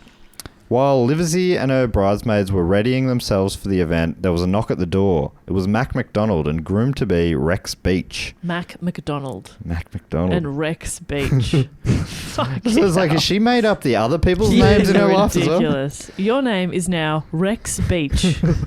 Nice to meet you, Rex Beech. Mac was so sus on Ethel's card playing that he investigated her history. Rex, Mac, and Ethel went into another room and Mac listed everything he found out. All the marriages, the bigamy, the outstanding fraud charges, all the inconsistencies between her stories and what he'd found out. Jeez, what a journalist, what an investigator. Yeah. So because he was a lawyer, he went on to, he was in politics later. So he had connections, I guess. Database. Just got on the World Wide Web. Yeah. And this is all within... onto the Internet Movie Database. Yeah, just gave her a fantastic. Google. And this is all within a few days, so he figured it out pretty quickly. That's the kind of friend you need, because that's going to save Rex a lot of embarrassment. Yes. And cash. And cash. Ethel pleaded with Rex to let her explain, but the wedding was off. Mac's like, I'm telling you, don't do it. Don't do this. We got to bail. On the Monday morning, so you gave her a couple of days, Mac went to the police to let them know what he'd found out. Later that morning, 2 police officers arrived at Ethel's apartment, but they found only her personal assistant, Joyce Dick, who had been working for Ethel since she moved to Sydney earlier that year. Joyce Dick. That's fake. Joystick. Joystick. Joystick. Joystick. Yeah. The police asked Joyce Dick what she knew about Ethel, and Dick replied that she knew a lot less than she thought. I lost control of my mouth then. She knew a lot less than she thought. Everything she thought she knew was a lie. She'd been fooled as well. In the end, I guess she knew Dick. Ethel had vanished. They discovered she'd been driven to a train station south of Sydney. Oh, she probably fucking married someone at the train station. Was she tied to the tracks? That would be all right. I'd be happy with that. Telling her driver that she was going to Melbourne. Sydney police continued to search for her. An arrest warrant arrived from South Australia for Mrs. Florence Elizabeth Ethel Livesey, alias Gardner, alias Anderson, alias Stevens, alias Lockwood, alias Pamela and Pilkington, alias Gloria Gray. Anderson. They went, that's so stupid, we'll leave it off. Leave that one off. That's embarrassing. The warrant was for the 12-year-old charge of fraud. So one of the ones she bailed on at the court. Mr. Livesey back in England had also sent his attorney out to Australia to try and get his money back. Police followed up reports of sightings of Ethel in Tasmania, Melbourne, Sydney and Brisbane. There were many tip-offs. Some of them were pretty unlikely, like being seen walking down a busy Sydney street in broad daylight. Apparently, because it was a big news in the papers as well. So, like, obviously she's not walking down main streets. But there was a better lead in Brisbane, based on her buying a train ticket from Brisbane to North Queensland. But when the police arrived at the station, she wasn't on the train. It seems like she'd bought a ticket as a decoy. Oh, wow. Journalists in Australia and the UK were interviewing all sorts of related people as the story was blowing up. Someone from London's Daily Mail tracked down Ethel's dad on the Isle of Man, explaining to him the story. Oh, no. I feel so bad for him. Oh, no. Heartbroken with what he learnt, he replied, "Before she left, she told me she was returning shortly." He then stared out the window and didn't comment further. Oh, Dad. My heart is broken. That is awful. What a sweet man. He was just like, oh, good, she's going to go get my grandchildren. I'll finally meet them. And now he's finding out, she's been married a lot and we don't know anything about any children. She's never with any children. Oh, that's awful. 2 weeks after her disappearance, the police received an anonymous... 2 weeks after her disappearance, the police received an anonymous tip-off after appealing to the public via the press. The tip suggested that she was hiding out in a boarding house in Chester Hill, 15 miles west of Sydney. Having followed up many dead ends, the police were shocked to find Ethel at the boarding house. After taking some time to dress up, she went with the police without a fuss. According to Nicholls, when the police officer was about to let her know why she was being arrested, Ethel replied, "I know, detective. It's been in all the papers."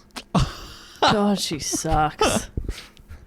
Tell me something I don't know. I feel like she's going to get away with it.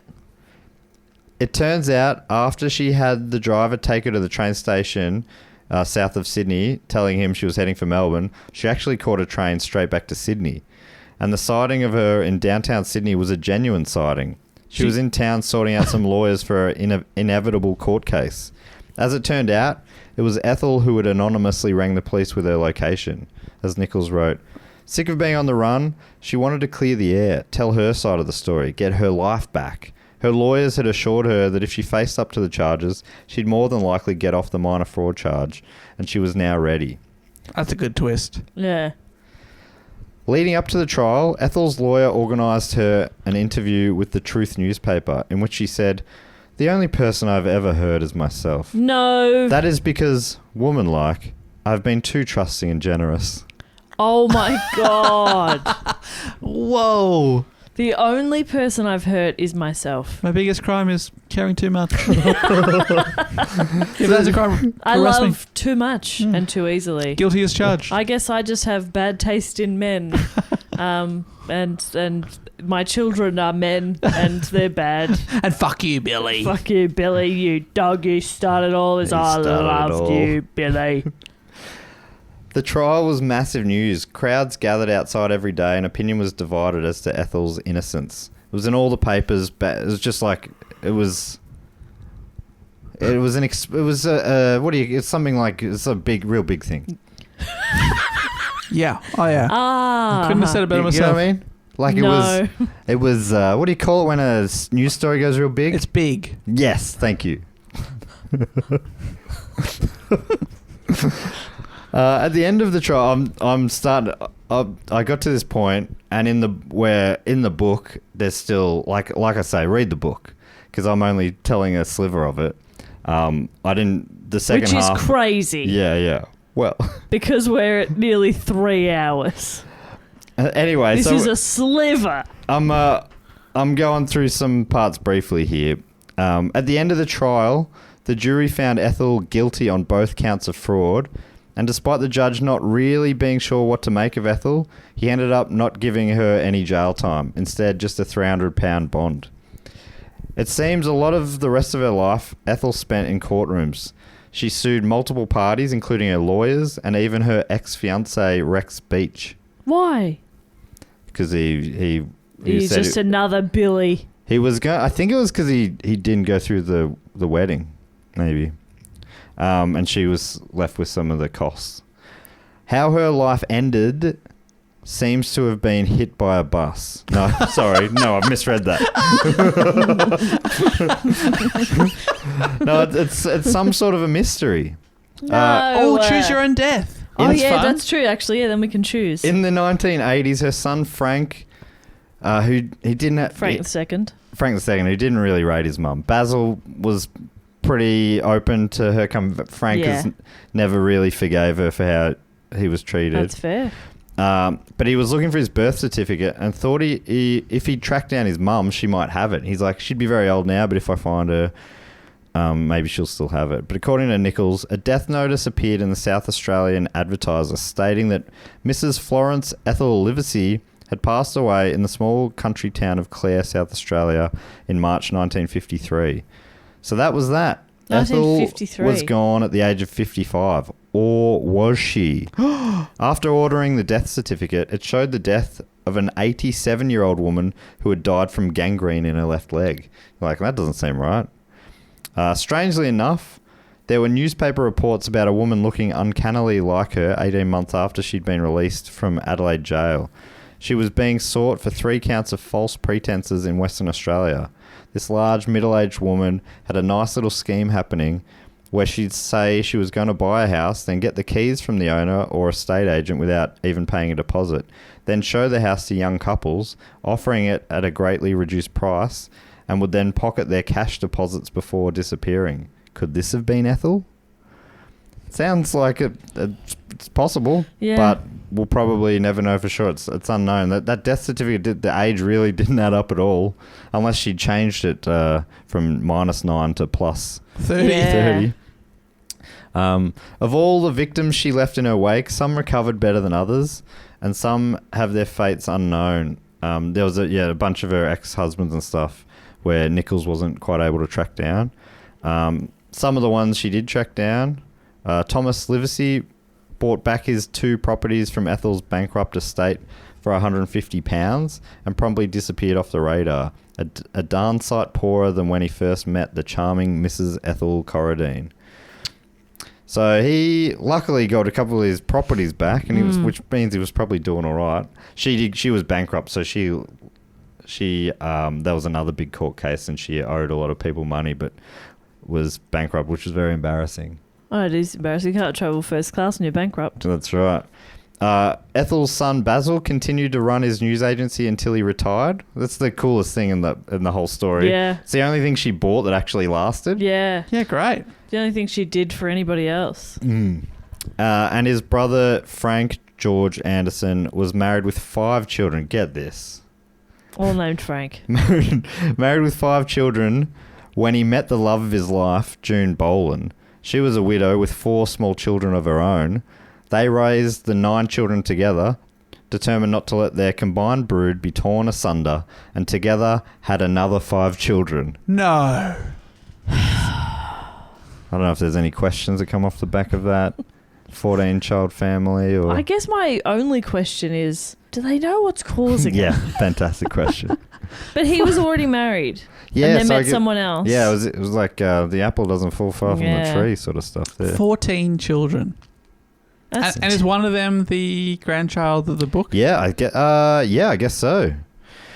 Finally, there was most of the ex-husbands were left way worse off, obviously. Yeah. Many of them never recovered any of their money that she stole. But lastly, maybe most importantly for the dog lovers out there, Tingling the dog led out his days in the care of May and Mac McDonald. Lived a happy life. That's and full good. life. God bless you, Tingling. Tingling. Do they rename the dog? Surely, because they hate it. Like all those people, they really couldn't stand her after the That's fair. hubbub. Yep. And that really hurt her. She's like, "What are you dropping me just like that?" Yes. And her downfall was cheating at the card game. That's right, which she'd learnt all those years earlier Yeah. when she was working in the pleasure casino, or whatever it was called. The secret casino. To finish up, here's a little summary written by Nicholls. At the height of her career, if you could call it that, Mrs. Livesey was a household name. She had over 40 aliases, 8 official marriages, 5 divorces, 4 children to different men, and had travelled throughout the continent to America, Asia, and the Pacific in the best style possible. Had numerous arrests and court appearances, and was imprisoned several times. Florence Elizabeth Ethel Swindles was an actress, an artist, a stowaway, a spy, a gambler, an air raid warden, a nurse, an heiress, and above all, a notorious con woman. She could never stay still. She loved a good story. She sought fame and fortune, flaunted the law, deceived and had little regard for others, was impulsive and never seemed to plan ahead. Ethel was one amazing woman. The end. I don't know. I really like Nicholls. I like her writing, but I don't know if she knows what the word amazing means. Yeah. I mean, she does amaze. Yes. Yeah, maybe just not in a positive sense. Yeah, that's right. Yeah, I think it was all. Maybe there's part of it is she's basically writing the biography of her friend's grandmother. Yeah. So there's she's looking for a little positive spin, but it feels hard to find a. And in summary, your grandmother was a piece of shit. Real piece of shit. And I'm disappointed I couldn't find information about her death because I was hoping it had been violent. An incredible story. I'm not rooting for her at all, but what a wild story. That was fun. Story. That was a fun story. That was a great story, Matt. Well, I appreciate it. I'm just the vessel. Yeah, that's right. I'm just the messenger here. Of course. They say don't shoot the messenger, but we can thank the messenger. That's right. Don't shiv the messenger. I was nervous early on. I'm like, because I read. Shivved me once. Shame on you. I skimmed the Can't get shivved story, again. and I'm like, I can't. It didn't feel like there was anything big, but it was just the sheer amount of things, and her just repeating the same. Yeah. It was a wild story. Yeah. Yeah, and it's one of those Australian stories, Australian/English story that for some reason I'd never heard anything about it. And it sounds like it was lost to history a bit. Yeah, that's right. Until Nicholls wrote the book, but that also at the time she's on the front page of all those That's newspapers. right. So she's been able to go back through these interviews and other historical documents. But it's so amazing that a story can be so big, and at the time people are probably like, this is the wedding of the year, the fraud of the year, and then 50 years later everyone's like, who? Yeah. What? I know. Well, that brings us to everyone's favourite section of the show, where Jess has left the building. Everyone was counting down to her exit. No, we have lost Jess. We're recording this a few days later. Because it was, 1 a.m. or 1:30 when we stopped recording? Pretty late, and you had work in the morning. Yeah. So, I was very productive that next day. I bet you were, yeah. So, we're doing this without Bop. So you're going to have to fill some of her roles today. Yeah, Dave. fuck you. But also, I'm sweet. That's pretty good. Thanks. This section of the show goes for about 30 to 40 minutes every week. I thought it was 20 to 30. You're blowing out there. No, it's always been 30 to 40. You sure? Yeah, I reckon. Okay. All right. It's normally around 30, but sometimes it nudges up to 40. But All right. Well, someone will get the graph going and we'll get an average. Yeah, get a mean, get a median. There's a few some people outliers. who get hurt by it, by the length of it sometimes, but this isn't for them, even though it kind of is, because some of them are Patreon supporters. But this is the section where we thank our great supporters who support us at patreon.com/dogoonpod or dogoonpod.com. And once you're on there, Dave, all sorts of rewards you can get. That's right. We're putting out 3 bonus episodes a month. At the moment, you also get access to the back catalogue, which includes heaps of mini reports on some pretty wild topics, as well as we put out our Brendan Fraser-themed podcast, Phrasing the Bar. Our Dungeons & Dragons, Do Go D&D, get the whole campaign there. Lots of stuff to listen to, as well as access to the Facebook group, which is very, very nice. Pre-sale tickets. You get to vote for topics and just feel good about supporting the show. You get to feel good, hey? Hey? What more reward could you want? And the first of the rewards that we get into is the fact, quote, or question section, which I think has a jingle that goes something like this. Fact, quote, or question. Ding. He always remembers the ding. And in this one, the people on the Sydney Scheinberg level or above get to give us a fact, a quote, or a question, or a fact or a suggestion. I said fact twice then. Yeah, or well, we love facts. You can give us, it can be whatever you like, really. And you also get to give yourself a title.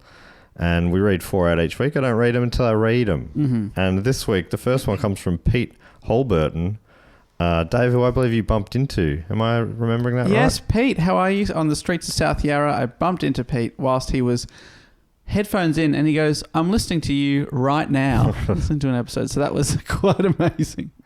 And Pete's title is NASA fanboy in charge of deliberately misunderstanding the requirements. Am I saying that right? NASA, or is it NASA? I think we enjoy saying NASA. So Pete has given us a fact, writing, "Hi Matt, Jess and Dave. Here's my fact, quote, question, brag, and suggestion." Holy moly. Okay, that's the requirements that he's missed out on. Yeah, that's right. Fact, Buzz Aldrin's mother's maiden name was Moon. Quote, the third man on the moon, Pete Conrad, was only 5'6", 168 centimetres tall. Referencing Neil Armstrong's That's One Small Step, his first words on the moon were, "Whoopee, man, that may have been a small step for Neil, but that's a long one for me." That's very funny if true. He chose the words to win a bet, but the loser of the bet never paid up. Wow. Have you heard of that before? I've never heard that. That feels like something that we should know. I guess now we do. Amazing thing. Because you'd be going through your mind, what are you going to say? What are you going to say? Yeah. Neil said these iconic words a year or two earlier, and you're like, all right, I've got to match up to that. Oh, whoopee. That's great. Brag, I've met 12 of the 24 astronauts who have flown to the moon, including 6 of the 12 who landed. Wow. What? How? How, Pete? Tell us. How? Are you going around to their houses? What's going on? Are you stalking these people, Pete? 12 of the 24 that have been there and 6 of the 12 that have landed. Wow. Or stood. Maybe goes to a lot of those Space Con events. Nice. Do they have them, like the comic book ones? Yes, you know, Space Con. All the famous people are there. Yeah. signing your collector cards. Signing you a piece of the moon. Moon rock. Suggestion: Apollo 13 would be an excellent report topic because we've done Apollo 13 would be an excellent report topic. We did Apollo 11. That's right. I've actually put it up for the vote before. I've seen the movie. Really? Tom Hanks was involved. Yeah, I remember seeing it on the movie on the television in the 90s. I saw that for it was my birthday, whatever year that was, for 117th birthday or something. What a celebration! Did you go with friends or something? Or did you go with I remember I went with a couple of friends. Is there a scene where they're pissing out into space? That's maybe the only thing I can remember from the movie. I don't recall that. I don't remember much about it. I wonder what year it came out. What do we call it? Apollo 13. It's a Ron Howard movie, right? 1995. Wow. Yes. Good cast. So I was repeating primary school for the 15th, 16th time. And question, is this taking the piss? I'll answer my own question. Yes, it is. I promise I won't do it again. Love the pod. Thanks for all the laughs. I think it's totally fine to have a fat quota question if it's on the same topic. On the same topic and they're all brief. And they're all good. Yeah, I must say, Pete, they're all impressive ones. But you're right. Don't do that again. The problem is he starts a precedent and then all of a sudden this thing blows out beyond the 40-minute barrier. Oh my God, and people are suddenly being like, actually screenshotting time codes and sending them to you. That's right. Thank you, Pete. Loved it. Next one comes from Shannon Burns, who's the official provider of passive-aggressive customer service.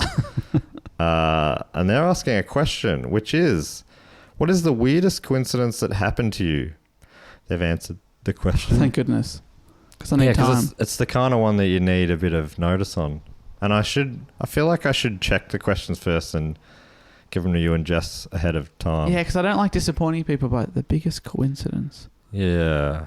Some of them you just have an answer come straight to mind. Sometimes, like, this is specific. I'll read out Shannon's. Okay. And then see if that jogs your memory at all. Maybe it involves me, and that could also be mine. That's true. Shannon writes, I was listening to your Super Bowl episode. Well, you just talked about a great coincidence with Pete. That's right. I'm listening to you right now. And that's the second time that's happened on that street in South Yarra. Wow. Same place. That's a wild coincidence. It was with the Coca-Cola episode last time. I remember someone said, I'm listening to you. While drinking a Coca-Cola? Yeah. No, I was drinking a Pepsi and it was... Was that irony? I don't know. I was drinking New Coke. I was listening to your Super Bowl episode while walking and playing Pokemon Go. You mentioned that during one halftime show, the acts included a frisbee-catching dog named Ashley Whippet.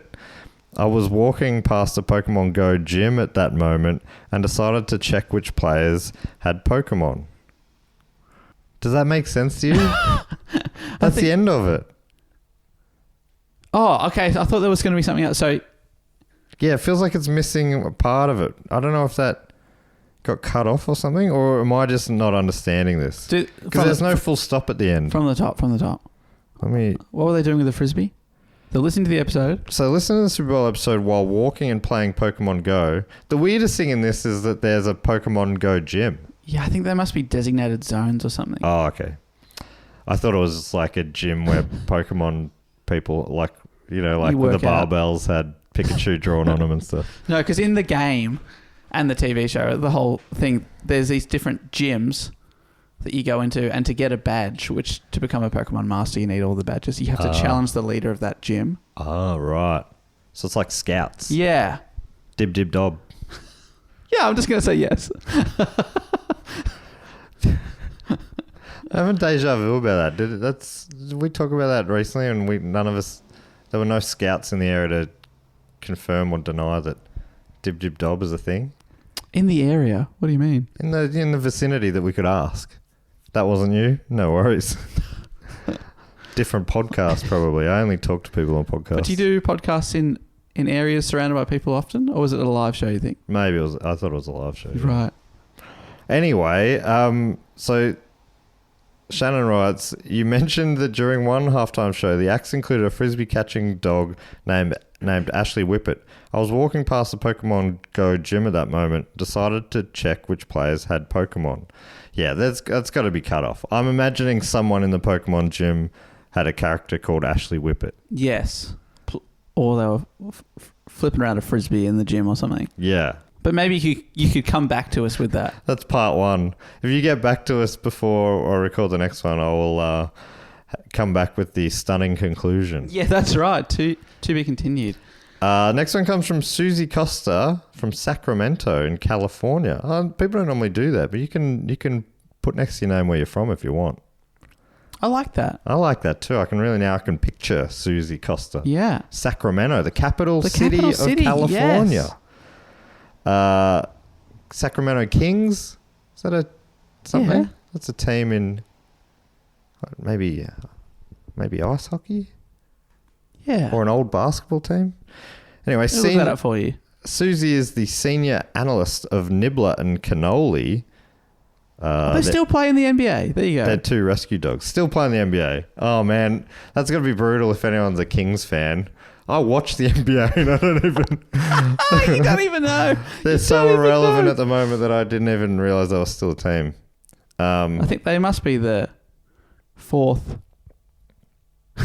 one in California, right? Yeah. 4 or 4?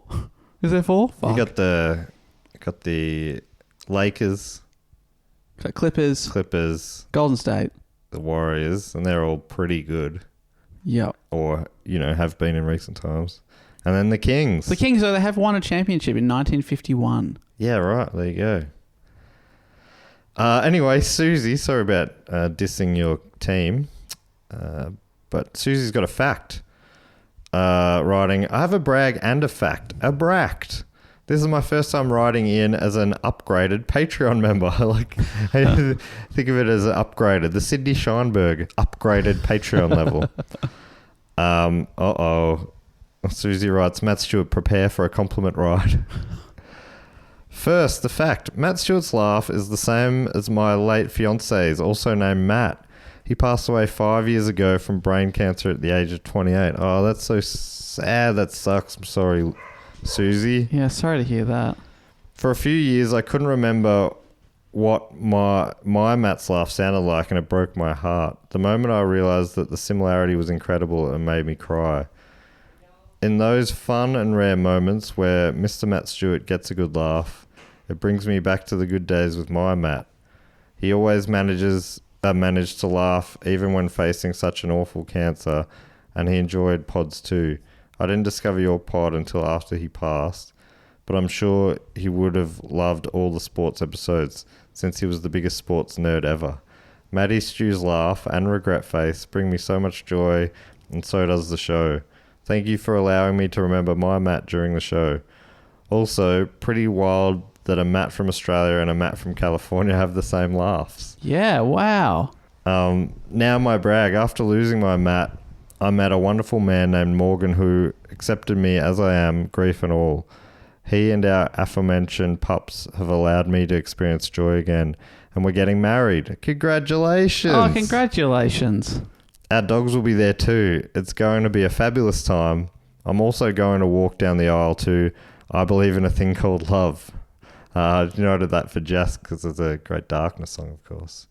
But Susie, Dave and I are also Darkness fans. Yes, so and we also believe in a thing called love. we believe in a little thing called That's love. That's right. Just listen to the rhythm of my heart. I would not be opposed to you hijacking my reception for a live podcast with a bunch of annoyed old people who don't know what podcasts are. If you're interested, let me know. Congrats on your wedding too, Dave. Oh, thank you. Honestly, we chose to get married at a private residence just so we could have our dog Humphrey there. So I totally get why you would want your pups there. And you might have heard Humphrey bark in the background just moments ago. Just as the postie just arrived. Keep up the great work. You three make Tuesdays my favourite day of the week. I hope to travel to Melbourne to see you live someday. Long live Jeff the Talking Mongoose. Lots of love and sugar bowls, Susie. Well, that's a very lovely Susie, message. Yeah, congratulations. And we're going to have to get you laughing more, Matt. for Susie. Yeah, it's. I don't know. I don't think I like the idea that I don't laugh that much. I feel like I laugh a bit silently. It's just rare that I laugh audibly. I don't feel like you're not an ungenerous podcast laugher to pod with, but Jess and I do talk about how sometimes if we get you on a roll, it's both one of the most hilarious and joyous things you can see, but also it feels very satisfying because see, there you go. You do lots of little chuckles, but when you do the big one, that is, it's rare but worth the wait. That's great. I love the reference to Jeff the Talking Mongoose. I think I saw the movies getting made about it. Yes, and it had someone famous in it, I think. But yeah, that was wow. What a message to receive, Susie. Really glad you're listening, and so stoked that you found Morgan and you're getting married with the dogs and everything's. Yeah, I mean, I'd totally be up for heading over to Sacramento to gatecrash a wedding, but hell yeah, check out a Kings game over there. Yeah. Our fourth favorite Californian team. I feel bad. I knew that. I'm sure I knew that. I'm coming off a sickness, all right, everybody? You said it because you know so much more about NBA than me. I was thinking, I thought they were a basketball, but obviously Matt would know. Oh, brutal. And the Jeff the Talking Mongoose, it's going to star Simon Pegg. Oh, wow. So it should be as Jeff. Honestly, maybe. And the final one this week comes from Julian Wren, aka the Patreon formerly known as Julian Barnes. Barnesy, now Rennie. Love it. So, what's the new name? Julian Wren. Julian Wren. Like the bird. Love a wren. Beautiful. That's a great name. I mean, Julian Barnes, also a good name, but Julian Wren. Yeah, I think Friend is a big fan of blue fairy wrens, and they're just freaking beautiful little birds. I mean, they're no Irish magpie, but... but what is? Yeah, they're up there. But what is? Anyway, Julian has a brag, which is, hey guys, my brag today is that I'm sitting in the hotel suite right before my wedding. Ooh. Oh, is that why the change of name? Me and my future husband are chilling out, calming the nerves by listening to some choice moments from old Do Go On episodes. Oh my God. Dave as Jeff the Talking Mongoose from the Fifth Dimension. Talk about coincidences. There it is. Isn't that weird? That is that amazing. episode's years old. That's right. So it's a bonus Patreon episode for anyone who wants to hear it. And it's got to be like 4 years old or something. I reckon, yeah. That's a wild coincidence that two people mentioned it back. I hadn't thought about that much in a long time. And both wedding related as well. Yeah. The coincidences don't stop. Don't tell me Julian's from Sacramento. No. Julian is a king. But I love that Julian's writing this message from backstage at the wedding, basically. Yeah. Backstage at a wedding. That's great. So at the time, chilling out, listening to moments from Do Go On episodes, including Jeff the Talking Mongoose from the Fifth Dimensions and cries of "Release the slugs" are a very calming presence on this very busy day. Obviously, marrying the man I love is very exciting, but what's equally exciting is I get to take his last name, which is a huge upgrade from my boring old one. Julian Wren is absolutely a name I feel would be admired by the podcast. Big fan. It is. It sounds like an actor's name, don't you think? Julian Starring Wren. Julian Wren. Yes. Or even a director. Directed by Julian Wren. And if I'm being honest, Julian Barnes is already pretty good. That is a good name. Yeah. You started from a solid, ground level. You were a Barnesy. And you've shot into the stars, into the stratosphere. You're a Renzi. The Renosphere. It's a renaissance. I should probably wrap this up and go get married. As always, thanks for all the laughs that we got to share as a couple, including a couple of dates at live shows.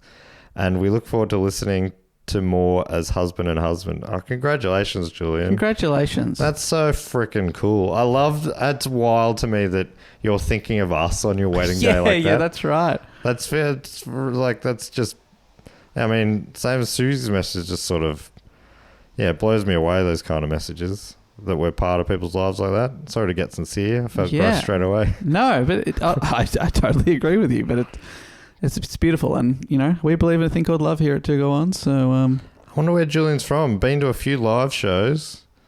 So possibly a local. Yeah. Or I mean, there's multiple cities we've done multiple shows, I guess. Yeah. Could be from London. Could be from Leeds. But thanks so much to Julian, Susie, Shannon and Pete. Loved all those messages. Really sorry, Shannon, that yours cut off, especially if that was my fault and I've somehow deleted half of it at some point. But please get back to us with the rest of that coincidence. And yeah, the next thing we like to do is play a little game. Isn't that right, Dave? Jess normally comes up with it. Maybe you can do it today. She's very good at coming up with it. So, and we usually base it on the episode. This is a few days since we've recorded it now. It is, of course, about our imposter. Yeah, all those fake names. Yeah. Anderson. So maybe we can give everyone an imposter name. Yep, great one. I think that's... Especially when we're missing our most creative brain in the room. I think it's good to keep it simple. We don't want to go too outside of the box here. Yeah, that's right. But I think this could be fun. So what we're going to do is take their name and give them another name. Yes. So, and what Ethel often did was use her real first name and just change the surname. So, we could do anything here. Wow. All right, so maybe I'll kick it off. We do 9 each week. That doesn't split well 2 ways. Maybe I'll do the first 5. Okay. All right, first up from Walton-on-Thames in Great Britain, or Thames, I should say. Walton-on-Thames in Great Britain. It's Kate Robson. Kate Robson. What about Kate's changed their name to Crate McHobson? Oh, yeah, that's good. So it's hidden in plain sight. So close. So if Kate accidentally said the wrong name, they'd be like, sorry, did you say Kate or Crate? Oh, yeah, I'm Crate. Sorry, I'm Crate. And Kate's a nickname. Yeah, people call me Kate because obviously Crate's not really a name. But my parents were... my parents were high. Yeah. My parents were off their fucking chops. Yeah. Crate McHobson. That's great. That's great, Kate. Great. Next up, I'd love to thank from Riga. Riga? It's Riga. That's the capital of Latvia. In Latvia, Alice Goldmane. Oh, fantastic name right off the bat. Oh my god, that's hard to change that to be any better. Yeah, it won't Alice be better. Or Elise Goldmane. The other thing that Ethel would do would be using famous actors' names. Oh, okay. Yes, yes. People she really admired. So maybe Elise Goldmane could be Rebel Wilson. Like the actor. No? No, I don't. Or they pretend... I've never come across them. Yeah. I thought Rebel was Australian. No, Latvian. Latvian, yeah. People make that mistake all the time. Yeah. Couldn't probably point out Latvia on a map. Or Australia, I guess. Good luck. It's funny that my first instinct was Julia Roberts. I'm like, it's got to be a funnier name than that. And then my brain accessed Rebel Wilson. Thank you so much, Alice Goldmane, aka Rebel Wilson. And I'd also love to thank from Somerville in, I reckon, Massachusetts. Wow. In the United States. MA or is it Maine? I mean, you've said it wrong, obviously. How do you say Massachusetts? Massachusetts. Thank you. I'd love to thank Adele Nicious. Adele Nicious. What about... was it Adele Nazim? That's the way that John Travolta mispronounced the Frozen. Yeah. Adele Nazim. Great. Adele Nazim. Perfect. Adele. I'm Adele. Oh, man. It must be so fun to have the name Adele. That's great. I'm Adele. Beautiful name, though. Imagine the first, part of your life, there weren't that many famous Adeles. Yeah. So, do you think maybe it would have felt like someone was muscling in on your territory? Yeah, whoa. I always thought that I'd be famous and that I'd be the Adele. I'm the famous Adele. Like, I'm the Dave. Yeah. Just saying. I guess you could shorten it to make it your own. Or change it to the Dell. Yeah, she's Adele, but I'm the Dell. The Dell. I'm just looking up Somerville, Massachusetts. You're absolutely right. Home to Tufts University. Oh, Tufts. Just enjoy that. I'd also love to thank from Toronto in Ontario, Canada, Hayley Davison. Hayley Davison went around when passing through Goulburn. Got done for taxi evasion under the name Enrique Iglesias. Just one of the great names all time. Enrique Iglesias. Yeah, Enrique Iglesias is now Enrique in handcuffs. Wow. Enrique. Man, I love that name, Enrique Iglesias. I'm sure I've talked about this before. Maybe I've just done it. I've tweeted it out. There was one time in year 7, I cannot explain my actions. Why, the window bit of a wallet. I had a Velcro wallet that you open up the window bit where, people would put a picture of their family or a dog or something. I had a picture that I'd cut out of a newspaper of Enrique Iglesias and Anna Kournikova. I think you have told us about this. It's very funny. I just can't explain myself. Why did I do that? Well, they were the it couple. They were a hot couple, and people, is that your mum and dad? Yes. Yes, that's my mum and dad. My granddad is Julio. Julio Iglesias. Another great name. Frickin' hell. That family's overflowing. Oh my goodness. Anna Kournikova's the boring name of that family. Come on. They still together? I believe so. Anna and Enrique? Beautiful. You never hear about the success stories. No, that's right. They'd only ever make the news again if they broke up. The final one from me, from Lenexa in Kansas in the United States, Mandy Richter. I mean, how freaking great have all these names been? God. Mandy Richter is very close to Andy Richter. It is very close to Andy Richter. Okay. Is that Conan's sidekick? Yeah. Okay. Do you think it could be Andy Richter? Well, what about Mandy Richter to go under the... so close. What about Moanin' O'Brien? Oh, yeah. Moaning O'Brien. Yeah, I think that makes a lot of sense. Moanin' O'Brien. Sorry, Conan. No. Moanin' O'Brien. You've heard of Moanin' Myrtle? That feels like it could be like a jazz musician or something, do you think? Yeah. Old Moanin' O'Brien. Yeah. What was the Bleeding Gums Murphy? Yeah. Yeah. Moanin' O'Brien. Fantastic work. Thanks, Mandy Richter. Would you like to thank a few of our great supporters? Hey, I'd love to give a shout out and thank you to from Decatur, Indianapolis. Holy shit, remember Decatur from anything? I think we said it wrong, and we're probably saying it wrong there because I got a lot of corrections on it. I'm like, I'm never going to need to know these corrections. When am I going to say this place name again? Do you remember what the Super Bowl episode, the Decatur Staleys was one. Maybe they won the first ever what became the NFL championship. Looks like it could be. Here we go. I'm listening to it. Decatur. Yeah, I remember getting a few messages of people like, it's actually pronounced. And I'm like, I always want to pronounce things right, but usually I'll pay more attention if I'm like, that's a common thing that'll come up again. Like I eventually figured out how to say, I think, or Akron. Oh, fuck. Akron. No. Yeah, like wren. Like and that's how there was the bird. Someone sent a picture showing it's pronounced like the bird wren. So from Decatur, it's Cat Rogers. Cat Rogers from Decatur. Well, seeing as I believe their famous team was the Staleys, maybe what about Staley Knife? Staley Knife. I love it. Which is, yeah. I don't know. Yeah, Staley. I can't remember why they were not named Staley. Doesn't really matter. But when I think of Staley, I think of Stanley. And when I think of Stanley, I think of knives.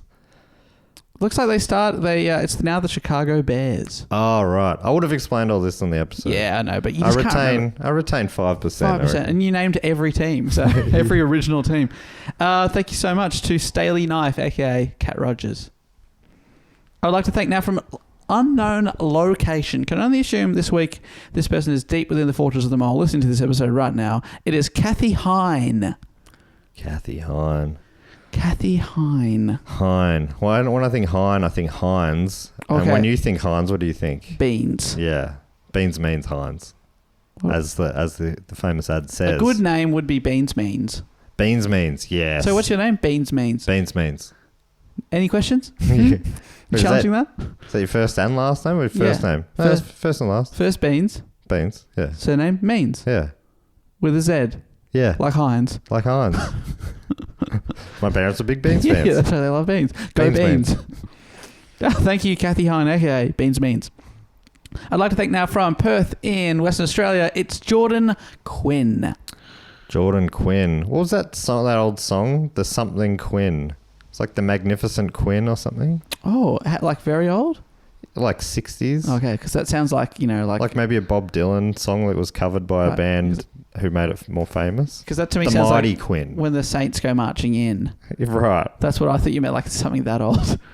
The Mighty Quinn. Mighty's a good name. Good first name. By Manfred Mann made it a hit. Manfred Mann's not a bad... not a bad... What about first name Man, middle name Fred, surname Man? Oh, yeah. So if you know them quite well, it's Man. It is. It was a song written by Bob Dylan in 67, and then Manfred Mann made it a hit. Manfred Mann. Jordan Quinn, aka Manfred Mann. Thanks so much. And finally, I'd like to thank from Pittsburgh, Pennsylvania. Go Penguins. Go Penguins. Is that right? We're allowed to say that one? Yeah, Pittsburgh's the Penguins. Thank you to Jake Kaliga. Jake Kaliga. Oh, that's a name you can set your watch to. Oh. Detective Jake Kaliga. This might be one of the greatest batches of names we've ever had. I think every week somehow you guys manage to top it. Jake Kaliga. Okay. Something to do with penguins. Pen's a good name. Pen. Yeah, Penn. And Kaliga is a bit like college, like a university. What do you think of? What would you call a penguin who went to university? What do you reckon their name would be? Picture a little penguin with its backpack on, maybe a Letterman jacket, and he's going to a kegger party. Oh yeah. But he's also like getting really good grades. His CPR or whatever they say, SATs are high. SATs, STDs, he's got them all. What about, I'm thinking Jason the Penguin. Jason the Penguin. Jason. So is Jake Kaliga's fake name, surname the Penguin? Jason the Penguin. I'm incognito. Oh yeah, what's your name? Jason the Penguin. And Jake never takes his sunglasses off. Yeah, even at night and inside. Jason Penguin. Jason the Penguin. There's the middle name. So normally just goes around as Jason Penguin. But if you're being, on his SAT report card it says Jason the Penguin. So thank you very much to Jake, Jordan, Kathy, Kat, Mandy, Haley, Adele, Elise and Kate. The last thing we like to do is welcome a few members in to the Triptych Club. Just 2 inductees this week. So the way this works is if you're on the shout-out level or above for 3 straight years, you're welcomed in to the Triptych Club. It's a bit of theatre of the mind. There's a big room. There's a stage. Dave's standing on the stage. He's your hype man. The crowd, everyone who's been welcomed in before is going to be in there clapping along, cheering your name. And Dave's going to welcome you in with a little pun work on your name or something like that. I'll be at the door. I'll be reading out your name as you enter. Dave's also booked a band normally for the after party. Yeah, absolutely. This week, you're never going to believe it, we've actually got Bob Dylan. Holy shit. Performing from 1967, his hit song, later covered by Manfred Mann, The Mighty Quinn. The Mighty Quinn. Wow. But he's doing like the 30-minute like Bob Dylan version. Yeah, he's doing all his he's playing all his songs that were made famous by other people. Yeah. So all along the Watchtower and other. Yeah. Well, there's quite a few. He'd be able to pad out a whole set with songs that are probably more famous by other people that he wrote. So there's just 2 inductees. Jesselman comes up with a cocktail, the Ethel. So I'd say it's going to be Ethel. The Ethel. Would it just be like straight methylated spirits. Methylated spirits, yeah. Just homemade vodka. Yeah. But sold to you as if it's a very high quality. Yes, that's right. It'll be in a martini glass. Yeah. Oh. You sip it and you go, oh, that's strong. And you go, yeah. You get used to it. Just keep drinking and also give me some money. Yeah, that one is $100. Yeah. For the drink and a meet and greet. Can you imagine Ethel just sitting at a desk and people lining up to meet her? Back then, that's what they did. They were lining up. They're like, we don't even know who it is, but look at this queue. Must be someone important. Must be good. All right, so just 2 names this week. You ready, Dave? I am ready. So usually Jess hypes me up. Did you say you're going to hype me? I'll hype you up, Please. yeah. Okay, I need you. Okay. Because obviously a hype man needs another Yeah, hype no, up. I'm feeling good. Sometimes I'm a bit negative because often you do a really bad job. But today, I want to put that to one side. That's why I'm going to put the history of your past performances to one side. I want to and hope for the believe in best. you. I'm going to try and look at it half glass full. Oh, God. Glass half full. Half glass full. That's a good name. If we need to give anyone else a name, half Yeah. glass full is a glass. No, it is half glass. Anyway. So first up from Corvallis in Oregon, I reckon, in the United States, Jason Gears. Oh, put this night into first gear. Yes, Dave, you've done it. And from Severance in Colorado, the United States, it's Ethan Gilbert. We will never have to sever this relationship. No severance pay because you're in for life, Ethan. Dave's in hot form tonight. Thank you so much and welcome, Ethan Gilbert and Jason Gears. Grab a methyl Ethel. And make yourself at home. Methyl Ethel's a band. Yeah, it is, isn't it? Too bad they're not playing. But anyway. But we got, we got Bob Dylan. Is anyone complaining about getting fucking Bob Dylan? There'd always be someone complaining. I just don't get his voice, man. So that brings us to the end of the episode. Anything else we need to tell people, Dave? We've got new merchandise available. You can go to our website, dogoonpod.com, and click through to our new merch store. We will ship it anywhere in the world, and you can get T-shirts, sweatshirts, sweat jumpers, hoodies. It's all sweat. It's all sweaty. All with our real sweat on it. Yeah. Is that right, Dave? We've pre-sweat through them all. There's stickers and there's also stuff for Book Cheat and Primats, our other podcasts. You can get mugs now. All sorts of stuff. Made to order and shipped to you. So if any Americans listening love having that Mug of Joe, we got the mug for you. I love a Mug of Joe. Love a Mug of Joe. I don't know what it is. It's a hot chocolate or is it a coffee? Who knows? But when you're sitting back in Decatur, having your Mug of Joe. I'd love there's nothing more relaxing than a morning cup of Joe. In a mug. In a mug, yeah. Cup of Joe. Mug of Joe. No, it is Cup of Joe. It is Cup of Joe. Fucking hell. But we don't sell cups, we sell mugs. Yeah, that's right. So that's at dogoonpod.com. Upgrade your Cup of Joe to a Mug of Joe. Also on our website, there's links to our Patreon where you want to support the show. You can suggest a topic via the website and you can get in contact with us on our email, dogoonpod@gmail.com, or follow us on social media at dogoonpod. You know something I've recently discovered? We used to say to people, hey, if you listen on Apple, you can give us a rating out of 5, which is great. People still do that. Appreciate people doing that. Gets us up in the charts. You can also rate podcasts on Spotify now, I've noticed. Oh, I didn't realize that. So that's cool. A lot of people do listen to this show on Spotify. So I think it take you half a second. You go on the app, look up our show. That's quick. If you gave us 5 stars in half a second, give yourself a pat on the back. Yeah. Have a Mug of Joe. Yeah. Have a Mug of Joe on us. Yeah. Anyway, that'd be nice if you it probably affects where we go on the charts for that kind of Dave, thing. please don't take me over the 40-minute mark here. We got to wrap this up. We'll be back next week.